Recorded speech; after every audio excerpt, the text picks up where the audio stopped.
Okay so फटाफट आ जाइए सब लोग, मैं वेट कर रहा हूं 2 मिनट के लिए। आ जाइए सब लोग फटाफट फटाफट फटाफट।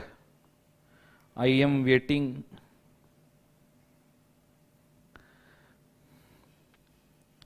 इतना वेट तो मैंने मेरे गर्लफ्रेंड का भी नहीं किया था कभी।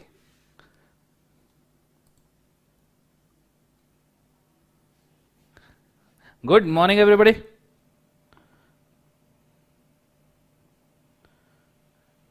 Good morning everybody.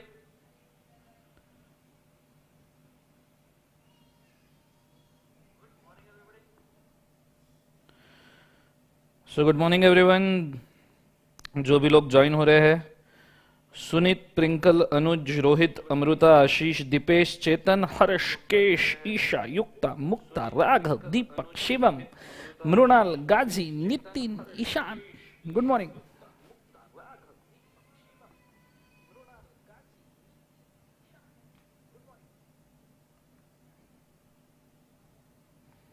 अबे क्या बताऊं कौन गर्लफ्रेंड बेटा, क्यों गड़े मुर्दे उखाड़ने में लगे हो आप।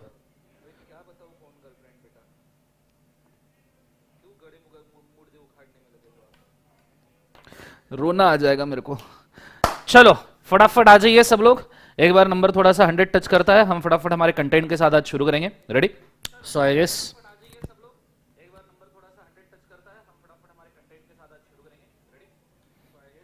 आज है भैया मोदी जी है आज एजेंडा में, याद रखना।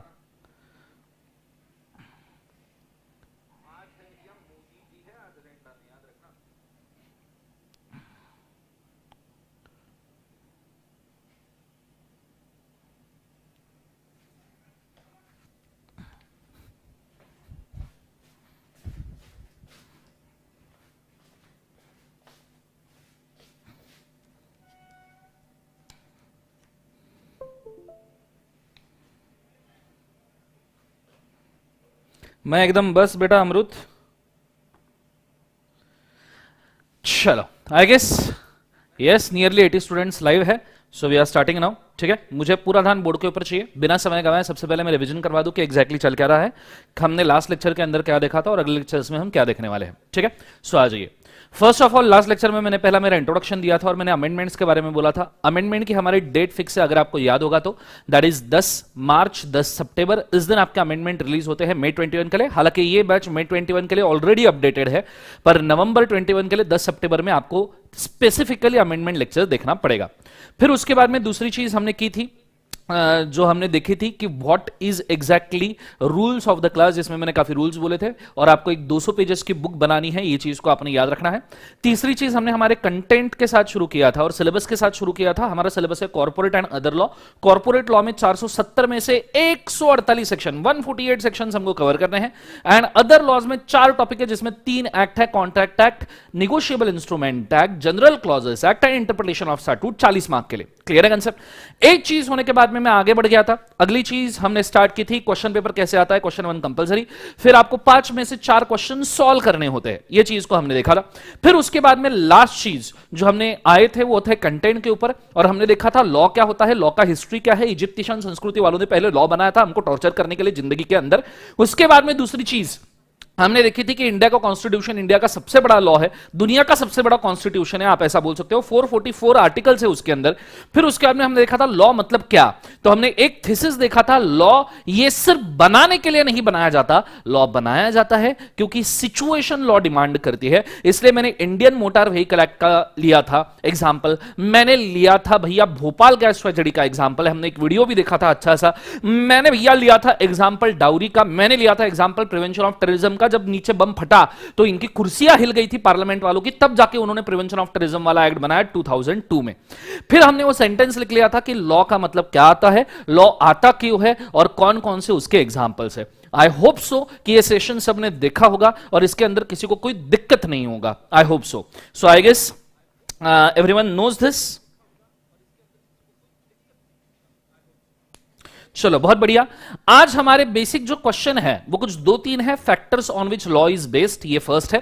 दूसरा आज का सवाल है लॉ किस तरीके से बनता है। हो सकता है जो लोग मेरे पास फाउंडेशन से आए हैं उन्होंने ये कंटेंट भी देखा हो, पर एक बार वापस देख लेना, रिफ्रेश हो जाएगा।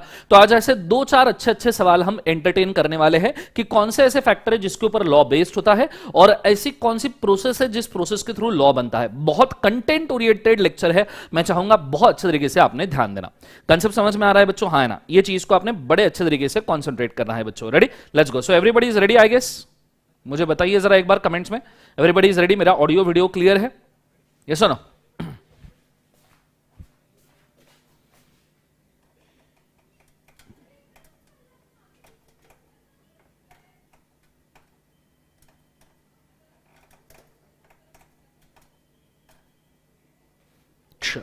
कैमरा भी सेट कर लिया थोड़ा।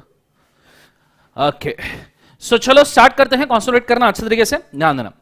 आज का हमारा जो सवाल आ रहा है वो है so what are the factors on which law is based. ऐसे कौन से फैक्टर होते हैं जिसके ऊपर लॉ बेस्ड होता है? सब लोग यस सर बोल रहे हैं, that means audio video is clear. अगर किसी को फिर ठीक से सुनाई नहीं दे रहा है क्योंकि इतने सारे लोग कमेंट्स में हाँ बोल रहे हैं, तो उसने खुद का माइक, उसने सॉरी खुद का हेडफोन या उसके स्पीकर ठीक से एडजस्ट कर लेना, ठीक है? So what are the factors on which law is based. ऐसे कौन से फैक्टर है जिसके ऊपर लॉ बनता है? ठीक है, कमेंट करना बंद कर दीजिएगा। अब कंटेंट काफी अच्छे से शुरू होने वाला है। देखो बच्चों, हमने एक चीज तो देखी थी कि लॉ ये सिचुएशन बेस्ड होता है। सिचुएशन बेस्ड मतलब कि भैया सिचुएशन आती है उसके हिसाब से लॉ बनता है। ये चीज तो हमें पता है, ये चीज तो हमारे जहन में उतर गई है कि हाँ भैया लॉ सिचुएशन बेस्ड होता है। तो ऐसी कौन सी चीजें हैं जिसको प्रमोट करने के लिए लॉ बनता है? देखो मैंने आपको जितने भी एग्जाम्पल दिए, मैंने आपको पहला एग्जाम्पल दिया था इंडियन मोटर व्हीकल एक्ट का, और मैंने उसके अंदर बोला था कि भैया एक्सीडेंट्स ना हो इसलिए लॉ बनाया जाता है। मैंने आपको एग्जाम्पल दिया था भोपाल गैस ट्रेजेडी का, और ऐसी ट्रेजेडी फ्यूचर में ना हो इसलिए लॉ बनाया जाता है। बात तो सही है। मैंने आपको एग्जाम्पल दिया था डाउरी का, और डाउरी देने से, दहेज देने से बारातियों का स्वागत तो पान पराग से ही किया जाए, यह ना बोला जा सके, या फिर मुझे शादी में एक मर्सिडीज चाहिए, ये ना बोला जा सके, इसके लिए डाउरी वाला लॉ बना हुआ है।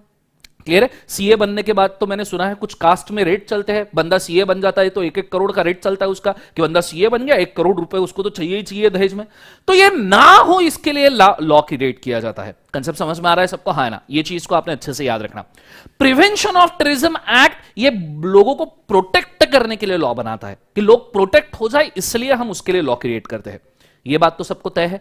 मतलब इन सब के पीछे एक बेसिक मकसद है, एक बेसिक मकसद है कि भैया लॉ क्यों बनाया जाता है। तो मैं आपको सिंपली बोलता हूं, the first and foremost factor, आराम से, the first and foremost factor जिसके ऊपर लॉ डिपेंड करता है वो है सेफ्टी। ये फैक्टर के सिवा लॉ नहीं बन सकता। मुझे माफ करना, दुनिया में कहीं नहीं बन सकता, इंडिया छोड़ो दुनिया में कहीं नहीं बन सकता। लॉ का पहला एजेंडा होता है सेफ्टी। किसी भी लॉ को उठा के देख लो सर, किसी भी लॉ को। हाँ बेटा, sir animal protection control act, wild life protection control act, हाँ वाइल्ड लाइफ के जो एनिमल्स है उनके प्रोटेक्शन के लॉ बनाए, उनके सेफ्टी के लिए लॉ बनाए। नहीं तो है हमारे यहां कुछ हीरो लोग जो भिष्क्याओं करके उड़ा देते हैं हिरन विरन को, ठीक है? बेचारे हिरन के आत्मा को अभी तक शांति नहीं मिली, तो उनके प्रोटेक्शन के लिए लॉ बनाया गया है, वाइल्ड लाइफ प्रोटेक्शन के लिए। सर इनकम टैक्स एक्ट बताओ, हम 5 दिन से इनकम टैक्स के 5 लेक्चर देख चुके हैं, इनकम टैक्स में कहां सेफ्टी है? अगर आपको नहीं पता है, सर इनकम टैक्स तो हमको लूटता है, हम जितना कमाते हैं हमसे ही पैसा लेता है इनकम टैक्स वाले सर। 1 करोड़ तक के 30%, 1 करोड़ के बाद 37% सर, बराबर है। कहां सेफ्टी है? बेटा आप जो इनकम टैक्स में पैसा देते हो ना यूनियन बजट में, उसका पहला पोर्शन इंडियन डिफेंस के लिए अलॉकेट होता है, Indian military, Indian navy, Indian air force के लिए अलॉकेट होता है। और यही लोग तो है जो हमको सेफ्टी देते हैं, यही तो सोल्जर जो बॉर्डर पे खड़े होकर हमको सेफ्टी देते हैं। सो इनकम टैक्स भी ले लो। Sir foreign exchange management act, वो जो फॉरेन एक्सचेंज का लॉ है उसका, हमारे देश में फॉरेन एक्सचेंज खेलता रहे, हमारी रुपीस की वैल्यू ना गिरे, इसलिए भी वो लॉ है, उसमें भी सेफ्टी है। तुम कोई भी, सर जीएसटी, गवर्नमेंट के पास रेवेन्यू बने और पब्लिक के लिए सेफ काम कर सके, रोड्स, ब्रिजेस, डैम्स बना सके, सेफ्टी, पुलिस स्टेशन बना सके, सेफ्टी। कोई भी लॉ उठा लो बेटा, safety is a prime importance. Safety from what? Terrorism. Safety from what? Bomb blast. Safety from what? ऐसी कोई भी हरकत है जिससे हमको डैमेज हो सकता है। सो लॉ बनाने का पहला फैक्टर है बच्चों सेफ्टी। सब जन कमेंट में डालेंगे, चारों फैक्टर जो मैं बोलने वाला हूं 4 फैक्टर है, सब जन कमेंट में एक एक करके डालेंगे। सबसे पहला सेफ्टी, सबने डालना है, तुम्हारे दिमाग में फिट हो जाना चाहिए। तुम किधर भी जाओ, कैसे भी पढ़ो, तुम मेरे से पढ़े हो, किसी ने पूछा लॉ क्यों बनाया जाता है, पहला point safety, game over. Concept समझ में? फिर अगर पूछा गया चलो सेफ्टी तो है, लिखो कमेंट में नालायक हो, वहां good morning, good afternoon, good evening, मेरी गर्लफ्रेंड, बाबू सोना, पिकाचू, मेरे बाबू ने थाना थाया, इतनी सारी चीजें लिखते हो। सेफ्टी एक फैक्टर लिखो जिंदगी के अंदर, ठीक है। सो सेफ्टी पहला प्रोडक्ट, पहला इंपॉर्टेंस, लॉ इसके सिवा बन ही नहीं सकता। बहुत बढ़िया, सब लिख रहे, शानदार, तूफान, जबरदस्त, जिंदाबाद, प्राउड ऑफ यू। दूसरी बात, अगर सेफ्टी है तो दूसरी ऐसी कौन सी चीज है जिसके लिए लॉ बनाया जाता है? सेफ्टी है, माना सर सेफ्टी तो है, पर सेफ्टी के लिए सर कितना पैसा लगेगा? ऐसा तो नहीं होता कि जितना इनकम टैक्स कलेक्ट किया जाता है सर वो पूरा का पूरा सेफ्टी में लगता है। बराबर बात है बेटा तेरी, जो भी तुम सोच रहे हो एकदम सही सोच रहे हो, शानदार, सोच ही बहुत अच्छी है आपकी। सो अगर सेफ्टी पहला है तो दूसरा क्या है सर जिसके ऊपर लॉ बनता है? बच्चों अगर सेफ्टी मिलता रहे ना तो दूसरी चीज आपको मिलनी चाहिए बेनिफिट, क्योंकि आप ही पैसा भर रहे हो गवर्नमेंट के पास, तो आपको ही बेनिफिट मिलना चाहिए। आप देखो इंडियन डिफेंस, देखो सबने सेफ्टी कमेंट किया, तूफान, जबरदस्त। जिन्होंने नहीं किया नालायको, तुमको तुम्हारे अटेम्प्ट की कसम, नहीं अटेम्प्ट की कसम मैंने देना बंद कर दिया, अटेम्प्ट ही मर गया May 20 वाला। मैंने कसम दी थी May 20 का, अटेम्प्ट ही मर गया था। मैं अभी अटेम्प्ट की कसम नहीं दूंगा तुमको, तुम्हारे होने वाली की कसम, ठीक है। अभी तक नहीं भी मिला हो तो उसकी कसम याद रखना, मिलेगा ही नहीं जिंदगी के अंदर। तुमने यहां कमेंट करना है मतलब करना है। पढ़ाई में भैया मेहनत में कोई दिक्कत नहीं। देखो बराबर सेफ्टी वाले दनादन दनादन दनादन, दूसरा आरे फैक्टर, शानदार, बेनिफिट जो लिख रहे हैं जबरदस्त। सो पहला है सेफ्टी और दूसरा फैक्टर कौन सा है बच्चों? बेनिफिट। कौन सा है? बेनिफिट। आप देखो, आप जो इनकम टैक्स में पैसा भरते हो बेटा पूरा का पूरा, वो सिर्फ इंडियन डिफेंस के लिए यूज नहीं होता, वो इंडियन डिफेंस के लिए यूज नहीं होता, यूज होता है वो किस बात के लिए? एयरपोर्ट्स बनाने के लिए, वो यूज होता है रेलवेज बनाने के लिए, वो यूज होता है bus services, bridges, dams, Bandra Worli sea link, आपके लिए रोड्स, ये सब बनाने के लिए वो यूज होता है। पोस्ट ऑफिस के लिए वो यूज होता है, बीएसएनएल जैसे पीएसयू के लिए यूज होता है, एसबीआई जैसे बैंक के लिए यूज होता है। तो ये तो आपको बेनिफिट दे रहे हैं ना। ये थोड़ी एरोप्लेन थोड़ी ना सेफ्टी में आता है, एरोप्लेन तो ट्रैवल के लिए आता है, ये तो बेनिफिट है, कम समय में ज्यादा डिस्टेंस पार करना है तो भैया एरोप्लेन है। आज अगर अभी किसी ने पूना में सोचा कि मुझे कल दिल्ली वाले मेरे बच्चों से मिलना है, मैंने सोचा दिल्ली वाले मेरे स्टूडेंट से मेरे को मिलने जाना है, तो भैया मैंने सवेरे अगर सोचा ना, सवेरे ही में एरोप्लेन का टिकट निकाल के दिल्ली जाऊंगा, 2-4 घंटे का बच्चों के साथ मीटिंग करूंगा, शाम के प्लेन से वापस आ जाऊंगा। ये क्यों पॉसिबल है? बिकॉज गवर्नमेंट ने बेनिफिट दे के रखा है, दैट इज एरोप्लेन, रेलवेज और बस सर्विसेज, ये बेनिफिट है। पर प्राइमरी फैक्टर सेफ्टी। अगर बॉम्ब ब्लास्ट होता रहे, टेररिज्म होता रहे, तो इसका क्या करोगे? फिर इसमें भी बॉम्ब ब्लास्ट होगा, टेररिज्म होगा, ये हाईजैक हो जाएंगे। इसके पहले भी हाईजैकिंग किससे हुए हैं? तो सेफ्टी, बेनिफिट, आई गेस सबको समझ में आ रहा होगा। जबरदस्त, जितने लोगों ने बेनिफिट बोला है। सो दो फैक्टर, जोर से चिल्लाना, रूम में अकेले हो या एक साथ बैठे हो, फैमिली के साथ बैठे हो या दोस्त के साथ बैठे हो, तुमको कसम है तुम्हारे वाले या वाली की, जोर से चिल्लाना। दो फैक्टर, सेफ्टी, बेनिफिट। मैं चिल्ला रहा हूं सेफ्टी, बेनिफिट। मेरे घर वाले में सोच रहे होंगे बंदा पागल हो जाता है टीचिंग करते वक्त, तुमने भी यही सोचना है, तुम्हारे घर वाले भी यही सोचना चाहिए बंदा पागल हो जाता है पढ़ाई करते वक्त। बिंदास चिल्लाओ, सेफ्टी, बेनिफिट। कंसेप्ट समझ में? ये दिमाग में, जहन में, रग रग में बहना चाहिए। क्लियर है कंसेप्ट? दो फैक्टर हो गए जिसके ऊपर लॉ डिपेंड होता है, पहला है सेफ्टी, दूसरा है बेनिफिट। मैं इसके एग्जांपल्स भी दूंगा जस्ट वेट। ये दो फैक्टर होने के बाद में तीसरा फैक्टर जो आता है, ये बहुत शानदार फैक्टर है, बड़े अच्छे से ध्यान देना। तीसरा फैक्टर का बच्चों नाम है not at the cost of others. ये बड़े काम का फैक्टर है, एक बार इसको जरा सा ठीक से पढ़ लो। तीसरा factor not at the cost of others नाम है ये फैक्टर का बच्चों। Not at the cost of other, तुम्हें सेफ्टी मिले तुम्हारे कॉस्ट पे, तुम्हें बेनिफिट मिले तुम्हारे कॉस्ट पे। तुम्हारी सेफ्टी और बेनिफिट के लिए मैं कॉस्ट इनकर करूं, ये कतई प्रूडेंस वाली बात नहीं है। प्रूडेंस अंकल सिखा गया है कि भैया अपना खर्चा अपना, अपने को जो इनकम नहीं हुई वो बुक ना करना, पर खर्चा पहले बुक कर लेना। तो भैया सेफ्टी और बेनिफिट तुम्हारा है, तुम्हारे हाथ में, तुम्हारा खर्चा लगना चाहिए। ठीक है, इसके लिए एक छोटा सा एग्जांपल दे दूंगा भैया, एग्जांपल सुन के तुम्हारा दिल खुश हो जाएगा, इतना अच्छा एग्जांपल दूंगा, बड़े अच्छे से ध्यान देना। अब अगर मैं सोचूं कोई भी बंदा कि भैया क्यों कोई भी बंदा सीए करता है, कोई बंदा सीए क्यों करता है, लड़का सीए क्यों करता है? लड़कियां तो करती है भैया, लड़कियां तो पैशन में कर देती है कि भैया मेरे को कुछ तो भी करके दिखाना है, ठीक है, इसलिए लड़कियां करती है, बहुत अच्छी बात है, वेरी प्राउड ऑफ यू बच्चों। लेकिन लड़का क्यों सीए करता है? ठीक है, कोई भी लड़का सीए क्यों करता है? अपन एक रोहित गुप्ता नाम का एक मेरा भाई है, not at cost of other, जिसने कमेंट किया, रोहित भाई हाय, रोहित गुप्ता भाई हाय। ठीक है, सो हम रोहित का एक छोटा सा एग्जांपल लेते हैं। ठीक है, रोहित, इस कार्यक्रम की सभी पात्र और घटनाएं काल्पनिक है, इसका वास्तविक जीवन से कोई भी संबंध नहीं है। यदि किसी घटना के साथ समानता होती है रोहित, तो इसको मात्र संयोग कहा जाएगा। ठीक है, तो मैं एक एग्जांपल ले रहा हूं रोहित भाई, पहली हाथ जोड़ के सॉरी बोलता हूं, पर एक एग्जांपल है, ठीक है, समझने के लिए, आपके वजह से सबका भला हो जाएगा। ठीक है, जितने भी लोग लेक्चर को देख रहे हैं सबका भला हो जाएगा। ठीक है, तो एक एग्जांपल लेते हैं रोहित। ठीक है, सो एग्जांपल बच्चों ये है कि रोहित सीए क्यों कर रहा है। जब भी कोई लड़का सीए करता है ना, उसका एक ड्रीम होता है कि मैं जब सीए बन जाऊं तो मेरा एक छोटा सा बंगला हो। हाँ, छोटा सा बंगला, सीए कर रहे भाई, सच में छोटा सा बंगला हो, मेरी एक छोटी सी गाड़ी हो, छोटी सी गाड़ी, और मुझे एक सुंदर सी, रोहित, सुंदर सी, सुशील, सुसज्जन, सुसंस्कृत, सुंदर सी लड़की मिले। बराबर है रोहित, है ना? सो एक छोटा सा बंगला हो, मेरी एक छोटी सी गाड़ी हो, और मुझे एक सुंदर, सुशील, सुसंस्कृत सी लड़की मिले। ये रोहित का ड्रीम था। रोहित भाई, ये ड्रीम तो हो गई तुम्हारा, आई होप सो। रोहित जो था, उसका ड्रीम था एक छोटा सा बंगला, छोटी सी गाड़ी और सुंदर सुसंस्कृत लड़की। रोहित सीए बन गया, मेरी दुआ है रोहित जल्दी से जल्दी सीए बन जाओ, मेरे को पार्टी फेंक के मारो दो चार, ठीक है, ऐसे लग जानी चाहिए इधर उधर, मेरे को ऐसे पार्टी फेंक के मारो, ठीक है। और सीए बनने के बाद में रोहित ने करोड़ों में कमाना शुरू किया। मेरी दुआ है रोहित तुम करोड़ों में कमाओ, तुम सब करोड़ों में कमाओ, ठीक है।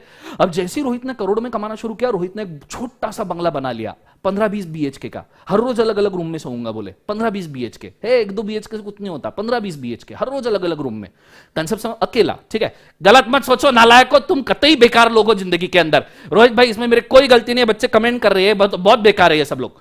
सो ये चीज को आपने याद रखना, 15-20 BHK में रोहित बोले मैं मेरी जिंदगी जीऊंगा, मेरे को एक छोटा सा बंगला चाहिए। रोहित ने बंगला मान लिया, भैया करोड़ों कमा रहा था। फिर बात आई एक छोटी सी गाड़ी चाहिए। अब आदमी गाड़ी सीखा नहीं है, आदमी को कार चलाते आती नहीं, तो रोहित ने कार लेने की कोशिश की और सच में रोहित ने छोटी सी कार ली, नैनो। करोड़ों कमा रहा है, बंगला बड़ा है, सीए है, और कार कौन सी ली? नैनो। नैनो क्यों ली रोहित ने? पूछो क्यों? रोहित ने नैनो इसलिए ली बेटा, क्योंकि कितनी भी ठोको, सिर्फ 1.5 लाख का खर्चा। नैनो किधर भी ठोको, कितने बार भी ठोको, पूरे इधर इधर ट्रैफिक में भिड़ा दो इसको उसको, तो भी 1.5 लाख का खर्चा, पूरी कार ही रिप्लेस हो जाएगी 1.5 लाख में। क्या प्रॉब्लम होता है? सो रोहित ने नैनो सीखने के लिए, गाड़ी सीखने के लिए बेस्ट कार है नैनो, उसके ऊपर किधर भी ठोको 1.5 लाख का खर्चा। हाँ, खुद को सिर्फ सेफ रखना थोड़ा सा, कंसेप्ट समझ में? तो रोहित ने भैया नैनो खरीदी, छोटी सी कार, चिली रेड कलर की नैनो खरीदी। जिस दिन कार खरीदी उसी दिन डिलीवरी मिल गई रोहित को। रोहित ने डिसाइड किया मेरी कार, मेरा रास्ता, मैं जैसा चाहूंगा वैसा चलाऊंगा। रोहित ने शोरूम फोड़ के कार बाहर निकाली, रोहित ने शोरूम फोड़ के कार बाहर निकाली, एक्सीलरेटर पे फुल पैर मारा, नैनो फुल स्पीड में भाग रही है भैया, फुल स्पीड में चिली रेड कलर के नैनो ऐसे सपाट रास्तों से जूम करके भाग रही है मैक्सिमम स्पीड में। अब नैनो का मैक्सिमम स्पीड मतलब 60-70 फाइन जो भी होगा, पर फुल स्पीड में रोहित ने गाड़ी चला रही है। रोहित ने सीट बेल्ट बांधा, खुद का खर्चा था। रोहित ने विंडोज नीचे कर दिए पूरे के पूरे, let the air force come and go, air force हाँ है ना, तो हवा चल रही है, रोहित को मजा आ रहा है, ला ला ला एकदम म्यूजिक लगा दिया, ठीक है। कौन सा? वो लिम्बोर्गिनी ही चलाई जानी, ठीक है। सो रोहित ने फुल म्यूजिक गाना लगा दिया जोर से, और गाड़ी जा रही है भैया, जोर से गाड़ी जा रही है। रोहित ने एक्सेलेरेटर से बाहर निकाला ही नहीं, सामने आया रेड सिग्नल। रोहित ने सोचा सिग्नल का कलर रेड है, मेरी कार का कलर रेड है, अरे ये तो मैचिंग है, फॉलो करने की क्या जरूरत है। तो रोहित ने सिग्नल तोड़ दिया, रोहित ने सिग्नल तोड़ दिया। और जैसे ही रोहित ने सिग्नल तोड़ा, बीच चौराहे पे, बीच स्क्वायर पे, बीच चौक में रोहित की कार और BMW के बीच में एक्सीडेंट हो गया। BMW 7 series, BMW highest model 7 series, BMW 7 series और रोहित की कार के बीच में एक्सीडेंट हो गया। इमेजिन करो, चौक में एक BMW और एक नैनो, बूम। आपको पता है BMW का टायर विथ इट्स एक्सेल, जिसमें टायर फिट होता है, वही 1,75,000 रुपए का आता है, जिसमें पूरी की पूरी नैनो आ जाएगी। बराबर है? बोलो हाँ है ना। अब सोचो, सोचो, सिर्फ सोचो, अभी हवा में एग्जांपल नहीं दे रहा हूं बेटा, फैक्टर समझाने के लिए एग्जांपल दे रहा हूं। सोचो, रोहित ने सीट बेल्ट बांधा, रोहित की सेफ्टी थी, खुद का खर्चा लगाना पड़ा। रोहित ने विंडोज नीचे करके रखे थे, लेट द एयरफोर्स कम इन, खुद का खर्चा करना पड़ा, सिग्नल तोड़ा, लॉ तोड़ा, जाके ठोक दी BMW 7 सीरीज वाली को। रोहित की सेफ्टी, रोहित का बेनिफिट, हाँ हो सकता है रोहित को चलाते वक्त बहुत मजा आ रहा था इसलिए उसने स्पीड कम करने की नहीं की, उसका बेनिफिट वो देख रहा था, मेरे को मजा आ रहा है बोले फुल स्पीड में भगाने के लिए, इसलिए उसने रोकी नहीं। तो रोहित के बेनिफिट के लिए खामियाजा किसको भुगतना पड़ा? BMW 7 सीरीज वाले को। रोहित अंदर ही बैठा रहा कार के, BMW 7 सीरीज वाला बाहर आया, ए बाहर निकल, रोहित बोले नहीं बिल्कुल नहीं, बोले बाहर नहीं, BMW वाले ने उसको अंदर से खींच के खिड़की से बाहर निकाला, खिड़की तो खुली थी, खिड़की से बाहर निकाला, बोले 5 लाख रुपए दे। रोहित बोला ये ले, ये पूरी नैनो रख ले, खुश रहे 5 लाख दी है, पूरी नैनो रख ले। अब मुझे एक बात बताओ, इसमें खामियाजा किसको लगा? BMW वाले को। ये होता है not at the cost of other. Law किस लिए फॉलो करना है, लॉ क्यों बनाया जाता है और क्यों फॉलो करना है? क्योंकि तुम्हारे सेफ्टी, तुम्हारे बेनिफिट का खामियाजा तुम ही भुगतो, कोई और ना भुगते।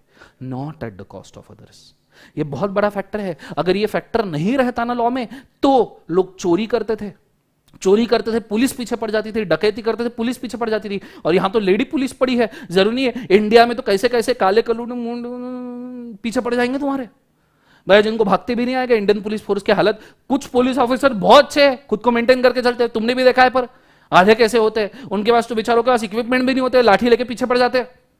So not at the cost of other. 3 factor हुए भैया, ये लॉ में रहना ही चाहिए, safety benefit not at the cost of others. Concept समझ में आ रहा है सबको? हाँ ना, जोर से बोलो यस और नो। रोहित भाई आई एम वेरी सॉरी अगर मेरी तरफ से मैंने कुछ गलत बोल दिया हो आपके लिए, सिर्फ एग्जाम्पल था, इसको थोड़ा मजाक में लेना, ठीक है? और थैंक यू सो मच आपके कोऑपरेशन के लिए, ठीक है? Let's go. सो ये चीज को आपने बड़े अच्छे से याद रखना। रोहित भाई अगर तुमको पसंद आ गया तो एक बार सिर्फ थम्स अप दे देना, मैं समझ जाऊंगा तुमने मेरे को माफ कर दिया किसी भी गलती के लिए, ठीक है? चलो, सो सेफ्टी, बेनिफिट और not at the cost of others, 3 factor हो गए, safety, benefit and not at the cost of others. Concept समझ में आ रहा है? चलो, थैंक्स रोहित भाई, Rohit Gupta, thank you so much. Safety, benefit and not at the cost of other, 3 factor हमारे हो गए। चौथे फैक्टर के ऊपर हम जा रहे हैं, और चौथा and the most important factor, ethics. Ethics बड़ा इंपॉर्टेंट फैक्टर भैया, एथिक्स। कोई है आप में, कोई है ऐसा होशियार, होनहार, जबरदस्त, जिंदाबाद लड़का या लड़की जो मुझे इथिक्स के डेफिनेशन कमेंट में बता दे? What do you mean by ethics? मुझे बताओ जरा कमेंट में, what do you mean by ethics? एक बार जरा बता दो तो मैं खुश हो जाऊं जिंदगी में कि what do you mean by ethics. कोई है?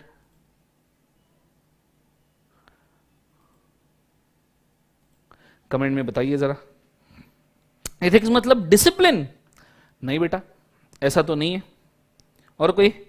Sir proper behaviour in various areas of life, Sejal you can say that proper behaviour, पर मुझे एक बात बताओ, प्रॉपर बिहेवियर में क्या डिसिप्लिन बिहेवियर आता है? जैसे अगर आप कहीं पार्टी करने जा रहे हो और आप नाच रहे हो, एवी गणपति डांस कर रहे हो, तो इथिकल है या नहीं है पार्टी में अगर आप ये कर रहे हो तो?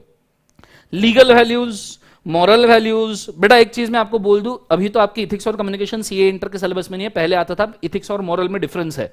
Ethics is very personal thing, moral is a kind of तुमको जो पढ़ाई जाती है, जैसे मुस्लिम भाई उसके मुस्लिम बेटे को नमाज पढ़ाता है, ये मॉरल है।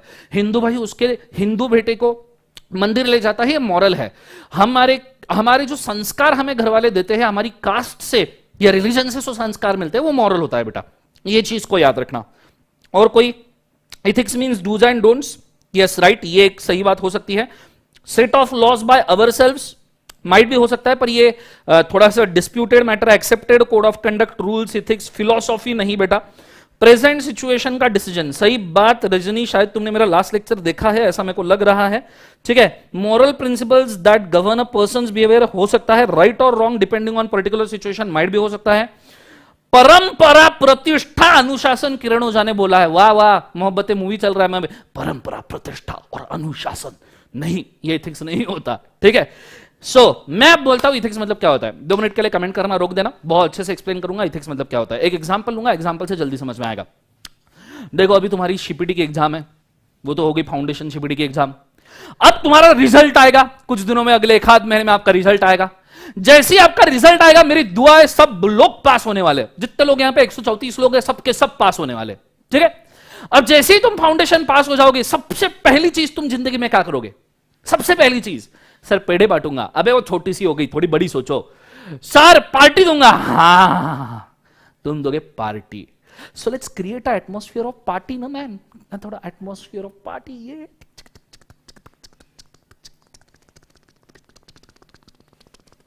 पार्टी, ठीक है। सो तुमने ये डिसाइड किया कि भैया अभी हमें पार्टी देनी है, अभी हमें क्या देनी है, बोले एक बार जोर से, पार्टी।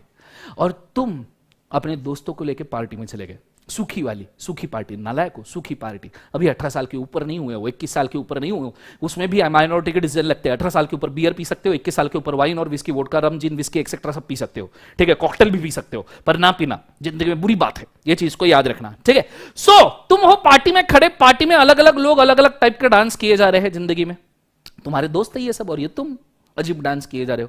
सो सब अलग अलग डांस किए जा रहे हो, तुम पार्टी में मग्न हो, लाइटिंग चल रही है, सस्ते नशे करके एकदम, ठीक है।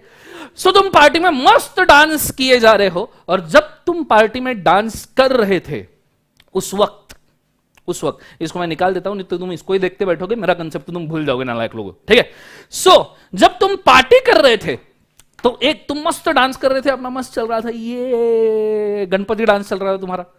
एक बंदा ऐसे दूर बैठा था, थोड़ा आपसे थोड़ा दूर बैठा था, और आपको गुस्से से देख रहा था, एकदम गुस्से से, पता नहीं क्यों, आप उसको जानते नहीं, पहचानते नहीं, लेकिन आपको गुस्से से देख रहा था। आप उसको पहचान, आप कभी मिले भी नहीं थे उससे जिंदगी में, फिर भी गुस्से, माइट भी आपका डांस ही ऐसा होगा, इसलिए आपको गुस्से से देख रहा था। आपको बंदा गुस्से से देख रहा था, तुमने बोला है बंदा गुस्से से देख रहा है, आज तो मैं पास हुआ हूं, तेल लेने गया जो मेरे को गुस्से से देख रहा है। आपने और जोर से डांस शुरू कर दिया, वो बंदे को और गुस्सा आया, पता नहीं क्यों। माइट भी तुमको पार्टी में बहुत मजा आ रहा होगा और उसको बिल्कुल मजा नहीं आ रहा होगा, वो देख के जल गया होगा, उसको और गुस्सा आया, तुमने और जोर से डांस करना शुरू कर दिया, फुल एकदम तांडव, वो मुहर्रम का वाग तुम्हारे अंदर आ गया, ऐसे दना दना दना दना तुमने डांस करना शुरू कर दिया, जैसे गणपति डांस चल रहा है। फिर वो बंदे को इतना गुस्सा आया, वो बंदा अपनी चेयर से उठ गया और तुम्हारी तरफ गुस्से से देख रहा है, आंखों में अंगारे लिए। उसने साइड से एक बॉटल उठाई, तुम्हारा डांस स्लो हो गया, उसने वो बॉटल फोड़ी, तुम्हारा डांस और स्लो हो गया, और वो बॉटल लेके, आंखों में अंगारे लेके, वो बंदा तुम्हारी तरफ भागना शुरू कर दिया, तुम्हारा डांस स्लो मोशन हो गया, बराबर है। मुझे एक सवाल का जवाब देना, तुम्हें रीजन पता हो या तुम्हें रीजन ना पता हो, तुम्हें रीजन पता हो या तुम्हें रीजन ना पता हो, मुझे बताओ, अपोजिट डायरेक्शन में भागोगे या नहीं भागोगे? तिल लेने गया, अपोजिट डायरेक्शन में भागोगे नहीं भागोगे? तो तुम अपोजिट डायरेक्शन में भागना शुरू गए, तुम आगे भाग रहे हो, पीछे भाग रहे हैं, तुम आगे वो पीछे, तुम आगे वो पीछे, तुम आगे वो पीछे, कभी तुम उसके आगे कभी वो आपके आगे, टू मच फन चल रहा है जिंदगी के अंदर।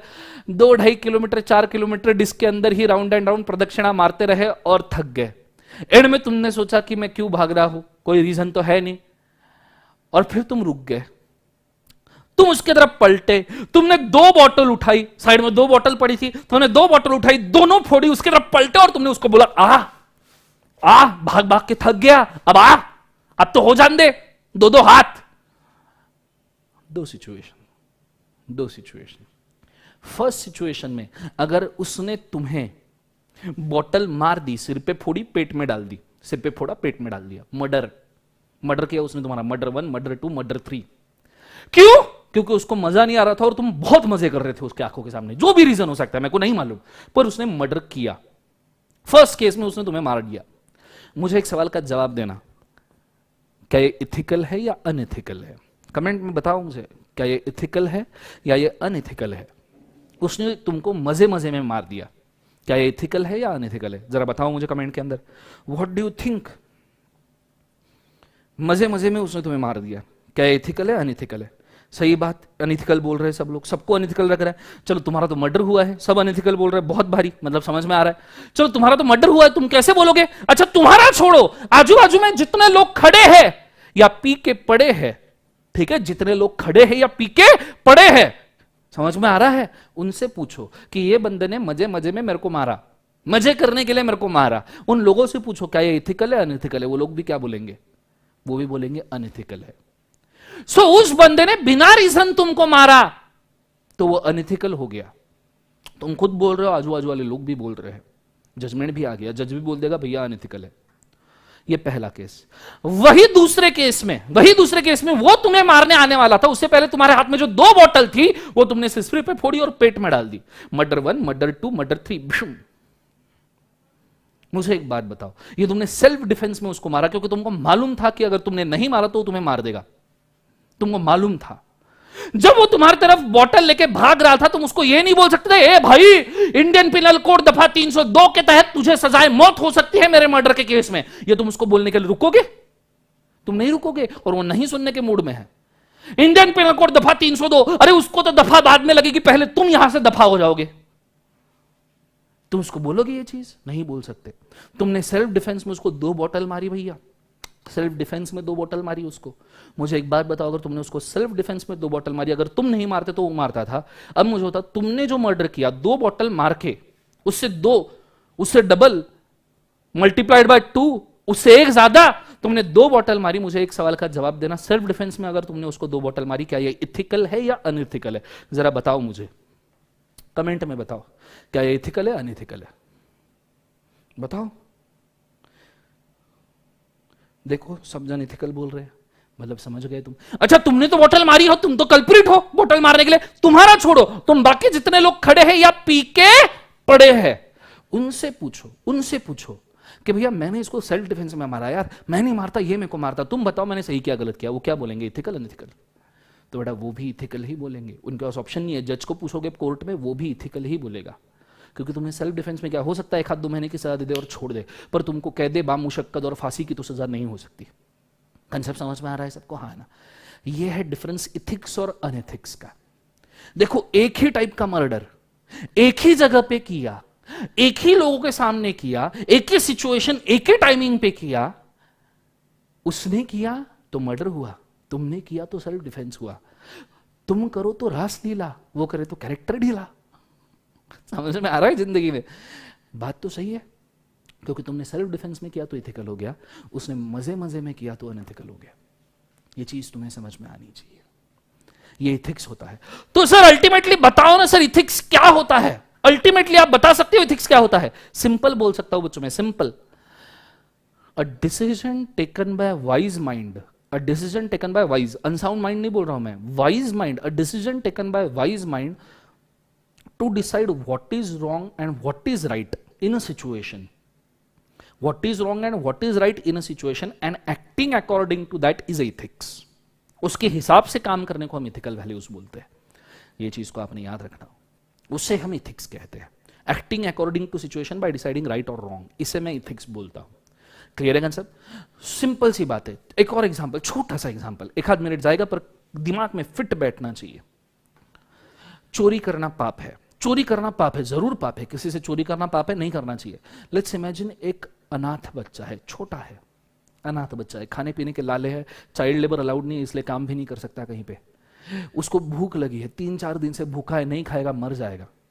अगर वो खुद का पेट पालने के लिए कहीं चोरी करता है, साउथ इंडियन मूवी में दिखाते हैं ना, एक छोटा बच्चा होता है, उसकी एक और छोटी बहन होती है, माँ बाप का घर उजड़ा होता है, माँ बाप नहीं होते हैं, ये दोनों अनाथ होते हैं, भाई को टेंशन आता है मेरे बहन को खिलाने, इसलिए उसने चोरी किया क्योंकि उसकी बहन और वो सर्वाइव कर पाए। चोरी करना पाप है, पर मुझे इस सवाल का जवाब देना, इस केस में अगर खुद को जिंदा रखने के लिए, लड़की को जिंदा रखने के लिए उस ऑर्फन ने अगर चोरी की तो इथिकल है अनइथिकल है? हाँ डिस्प्यूटेड हो सकता है, पर आप पूरे तरीके से उसको गलत नहीं बोल सकते। सब रास्ते अगर बंद हो जाए तो आदमी ये करेगा, खुद को जिंदा रखने के लिए तो करेगा, और करना भी चाहिए। सो ये भी इथिकल ही माना जा सकता है, क्योंकि उसने सर्वाइवल के लिए किया, कोई उसको हेल्प नहीं कर रहा था, तो इसे भी हम इथिकल मान सकते हैं। ये इथिक्स होता है। सिचुएशन का देखो, आपने शायद भगवत गीता अगर कभी पढ़ा होगा तो उसके अंदर एक सेंटेंस है, धर्मः मतिभ्यः उद्घृतः। धर्मः मतिभ्यः उद्घृतः, धर्मः मतलब इथिक्स, मतिभ्यः मतलब दिमाग, उद्घृतः मतलब जन्म लेना। इथिक्स ये दिमाग से ही जन्म लेता है, क्योंकि दिमाग ही, वाइज माइंड ही आपको सिचुएशन के हिसाब से बोलेगा what is right and what is wrong. इसे हम कहते हैं इथिक्स। आई गेस समझ में आया होगा। अगर समझ में आया तो जरूर मुझे कमेंट्स के अंदर बताइए कि आपको क्या समझ में आया, कैसा लगा, इथिक्स के एग्जाम्पल ठीक से समझ में आया या नहीं आया, प्लीज मुझे बताइए फटाफट। Go for it fast.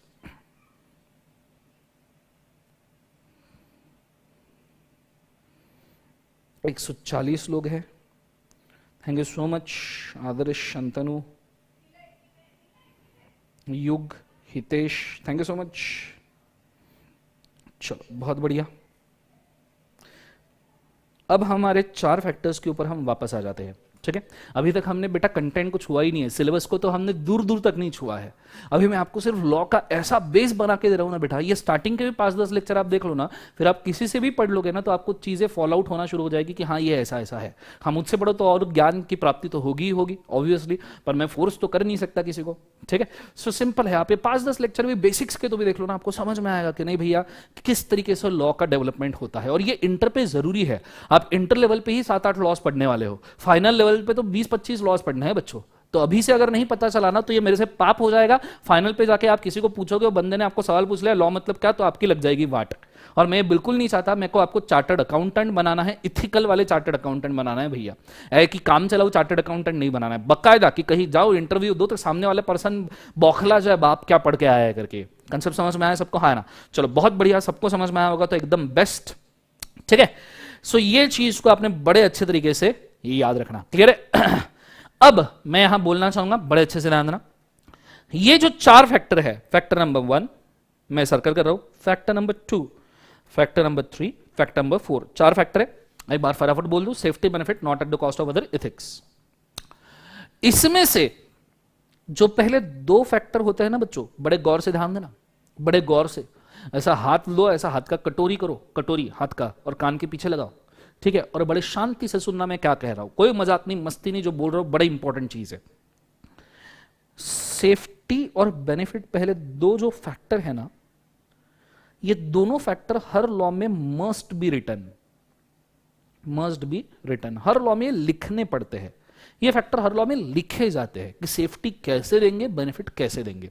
हाँ बेनिफिट किसी लॉज में नहीं होगा, नहीं होगा, पर सेफ्टी तो हर लॉ में लिखी ही जाती है।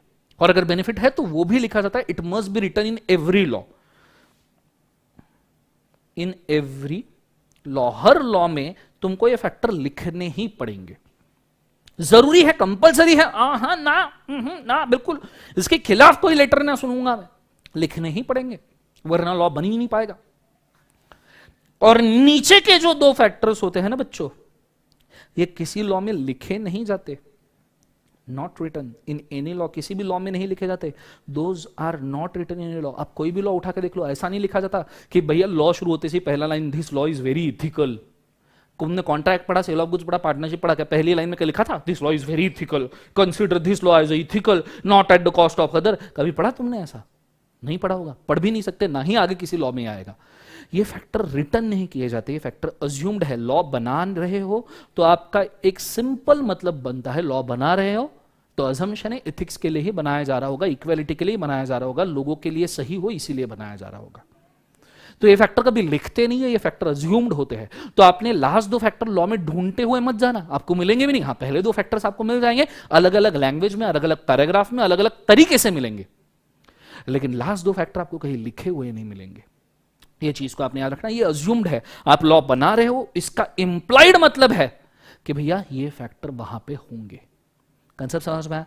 अब मैं चाहूंगा सवाल लिखना, what are the factors on which law is based, register के अंदर लिखना what are the factor on which law is based, फिर ये चार फैक्टर लिखना, फिर इस पहले दो फैक्टर को करली ब्रैकेट करके ये लिखना है must be written in every law, दूसरे दो फैक्टर को करली ब्रैकेट करके लिखना है not written but assumed in every law, not written but assumed in every law. ये अज्यूम्ड है, हर लॉ में आप इसको अज्यूम करोगे कि सही हो रहा है, क्लियर है? मैं चाहूंगा इसको फटाफट लिख लो। सवाल है what are the factors on which law is based, what are the factors on which law is based, I am repeating, what are the factors on which law is based.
एक बार लिखना हो जाए तो कमेंट में डाल देना, हो गया करके सर।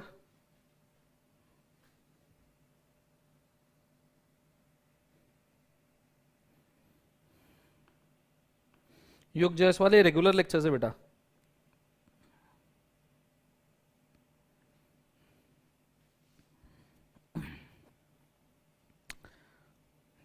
बहुत बढ़िया। जिनका नहीं हुआ वो स्क्रीनशॉट ले सकते हैं, आराम से लिख सकते हैं, या 20 25 30 सेकंड और देता हूं, लिख लीजिए।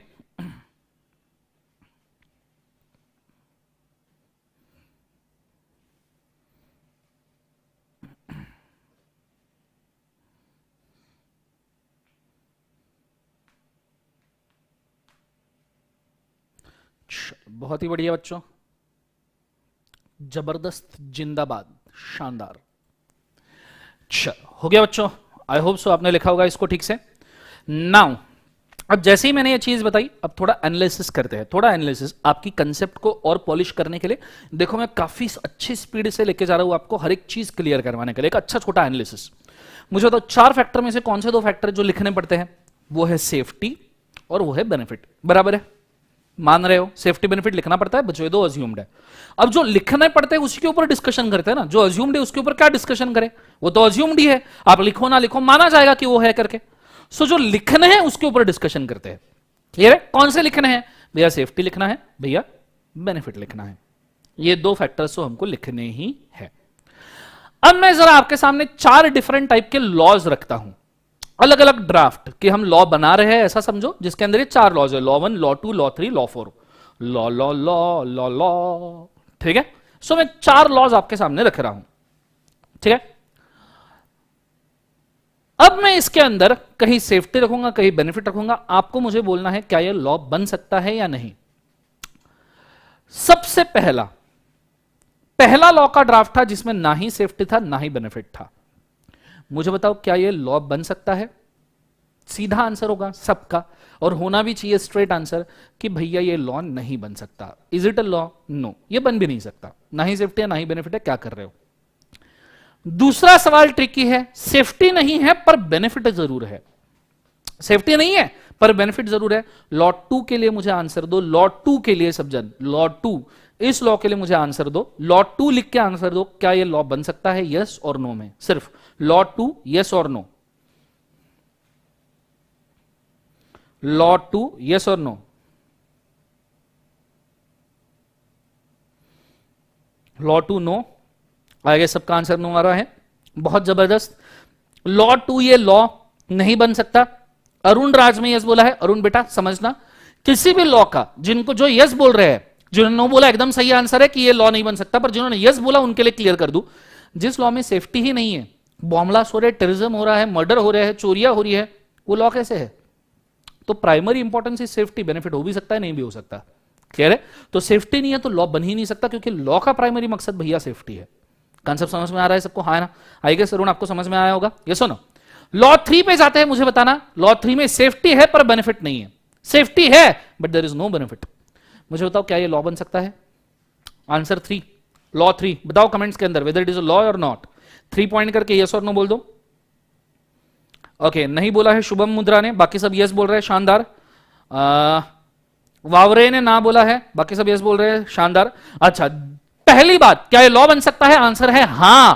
जो लोग ये सोच रहे हैं कि लॉ नहीं बन सकता, तो मैं जवाब दे दूं बेटा ये लॉ बन सकता है, क्योंकि इसमें प्राइमरी इंपॉर्टेंट वाला फैक्टर है, दैट इज सेफ्टी। ठीक है? सेफ्टी जब हो तो बेनिफिट हो भी सकता है नहीं भी हो सकता। बेनिफिट कंपलसरी नहीं है पर लॉ में लिखा जाता है, इसलिए मैंने उसको फैक्टर करके समझाया आपको। लेकिन benefit is not compulsory, benefit is not compulsory. किस लॉ में लिखा होगा किस में नहीं होगा। सर कुछ भी बोल रहे हो, अगर ऐसा कोई लॉ है तो उसका एग्जाम्पल बताओ सर, तो माने जरूर देता हूं, और एग्जाम्पल हमने देखा भी है। प्रिवेंशन ऑफ टेररिज्म एक्टिविटी 2002, पोटा, हमने देखा था ना एग्जाम्पल में, सिचुएशन वाले केस में। प्रिवेंशन ऑफ टेररिज्म एक्टिविटी ये सिर्फ सेफ्टी के लिए बना है, ये बेनिफिट के लिए नहीं बना। प्रिवेंशन ऑफ टेररिज्म ऐसा नहीं बोलता कि इंडिया का इंडिपेंडेंट नागरिक हो तो हर एक नागरिक के पास एक रिवॉल्वर होनी चाहिए, लड़की हो तो AK-47 होना चाहिए, और लड़कियों के पास 5 ग्रेनेड भी होने चाहिए, कि अगर किसी ने उनको छेड़ा तो बूम, ऐसे बोला है नहीं। सो थर्ड लॉ का एग्जांपल है POTA, prevention of terrorism activity. Dowry act, law 3 के तो बहुत सारे एग्जांपल है, जो सिर्फ प्रोटेक्शन के लिए बने हैं, जिसके अंदर कोई बेनिफिट नहीं लिखा हुआ। तो तीसरा लॉ लॉ बन सकता है। फिर जाते हैं चौथे लॉ पे, जिसमें सेफ्टी भी है बेनिफिट भी है। आंसर सीधा है, हाँ ये जरूर लॉ बन सकता है, बिल्कुल बन सकता है, सबका आंसर यस ही होगा आई गेस। अब सवाल है प्रेफरेंस, कि अगर प्रेफरेंस है तो किसको पहले बनाया जाए। तो भैया ये फर्स्ट प्रेफरेंस में होगा, क्योंकि इसमें सेफ्टी बेनिफिट दोनों है। वो नहीं हो पाया तो ये सेकंड प्रेफरेंस होगा। बाकी दोनों प्रेफरेंस में ही नहीं है, क्योंकि ये लॉ बन ही नहीं सकते। अच्छा, ये लॉ बन नहीं सकते इसलिए इनके एग्जाम्पल भी नहीं है। अब ये मत पूछ बैठना सर लॉ 1 और लॉ 2 का एग्जाम्पल दो। आपने लॉ 3 लॉ 4 का तो बोल दिया, लॉ 1 लॉ 2 का एग्जाम्पल दो, नहीं है मेरे पास, क्योंकि ये लॉ है ही नहीं। जो लॉ बन ही नहीं सकते उनके एग्जाम्पल कहां से दूं बच्चों में। क्लियर है? तो ये चीज को क्लियरली याद रखना, ये आपके दिमाग में एक अच्छा सा कंफ्यूजन क्लियर कर रहा है कि लॉ कौन सी चीज बन सकती है। समझ में आया तो प्लीज कमेंट में बताइए, लाइक ठोकिए वीडियो को तो आइडिया आ जाएगा। Go for it fast.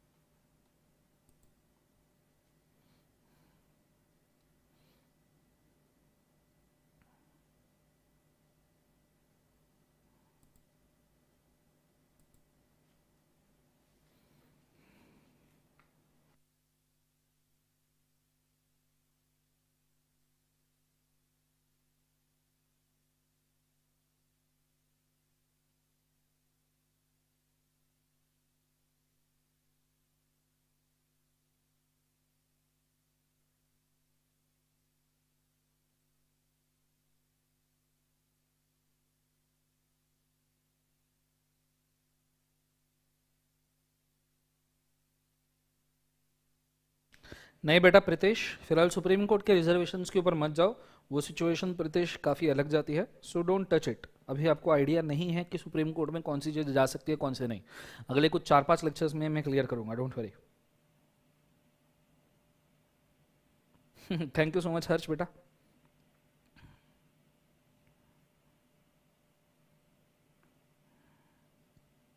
Thank you so much Harsh Mittal.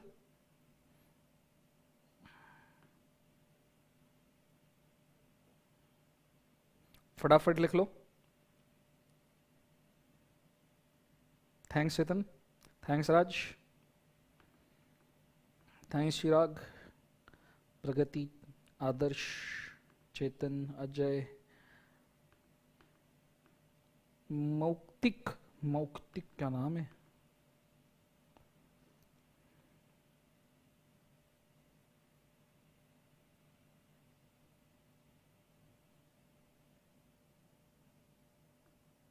Ritesh schedule का था मतलब समझा नहीं बेटा मेरे को।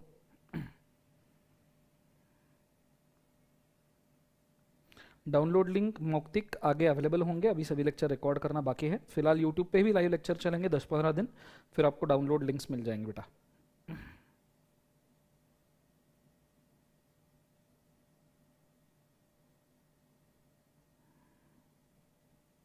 Thank you so much Karan Kumar.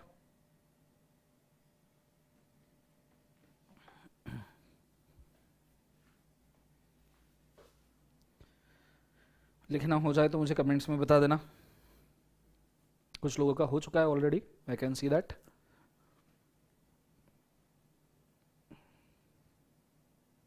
Welcome Rohit बेटा।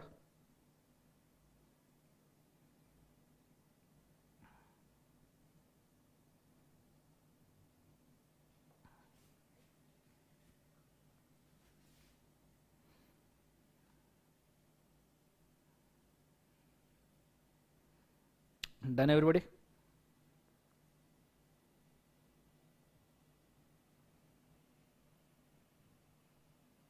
दो सौ से 250 GB के ग्रुप 1 के लगे रहेंगे एग्जाम्पल। वाईफाई फैसिलिटी हो ऑनलाइन डाउनलोड में तो वो काफ़ी अच्छी बात होगी हर्ष।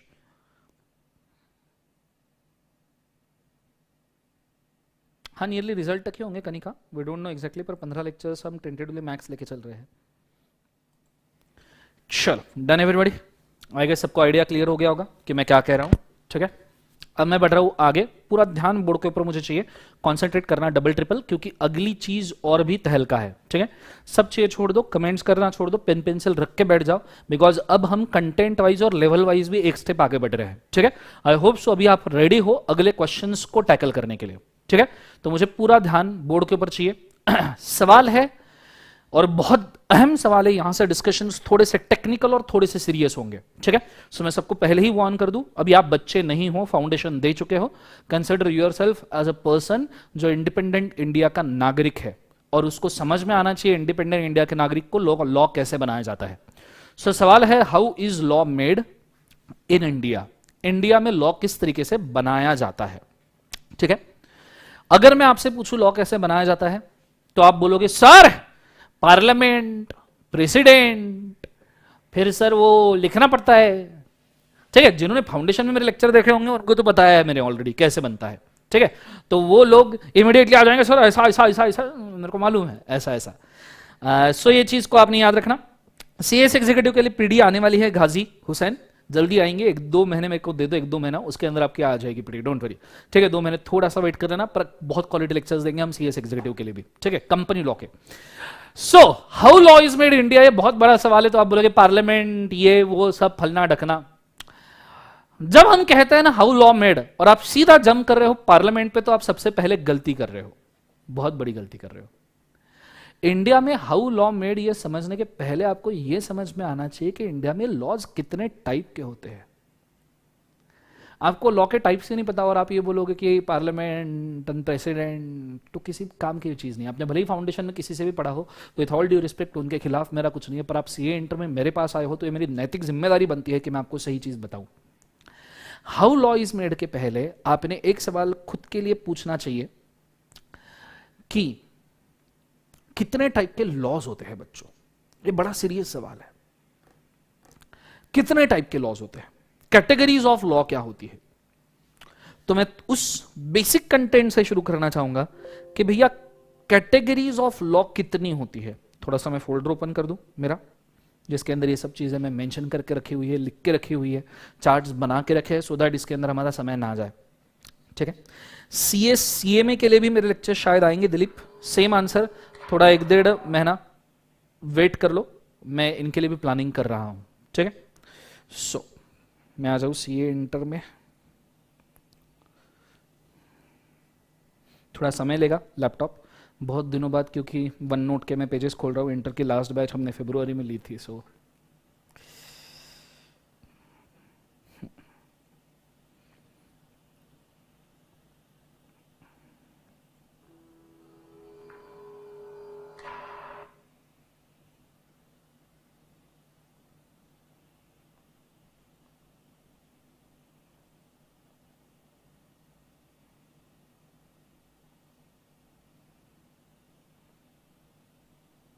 थोड़ा ढूंढना पड़ेगा मुझे, 1-2 मिनट देना बच्चों।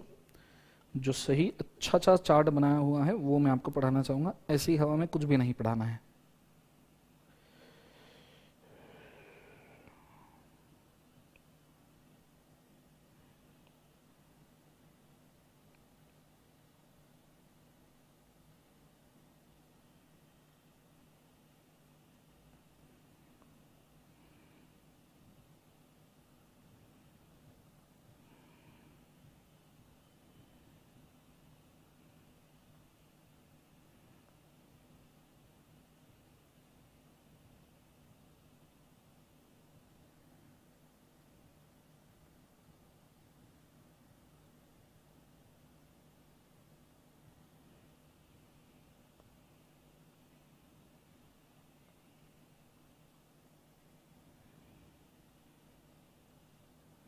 नहीं इंटर में मिल रहा तो फाइनल से उठा लेंगे, और क्या,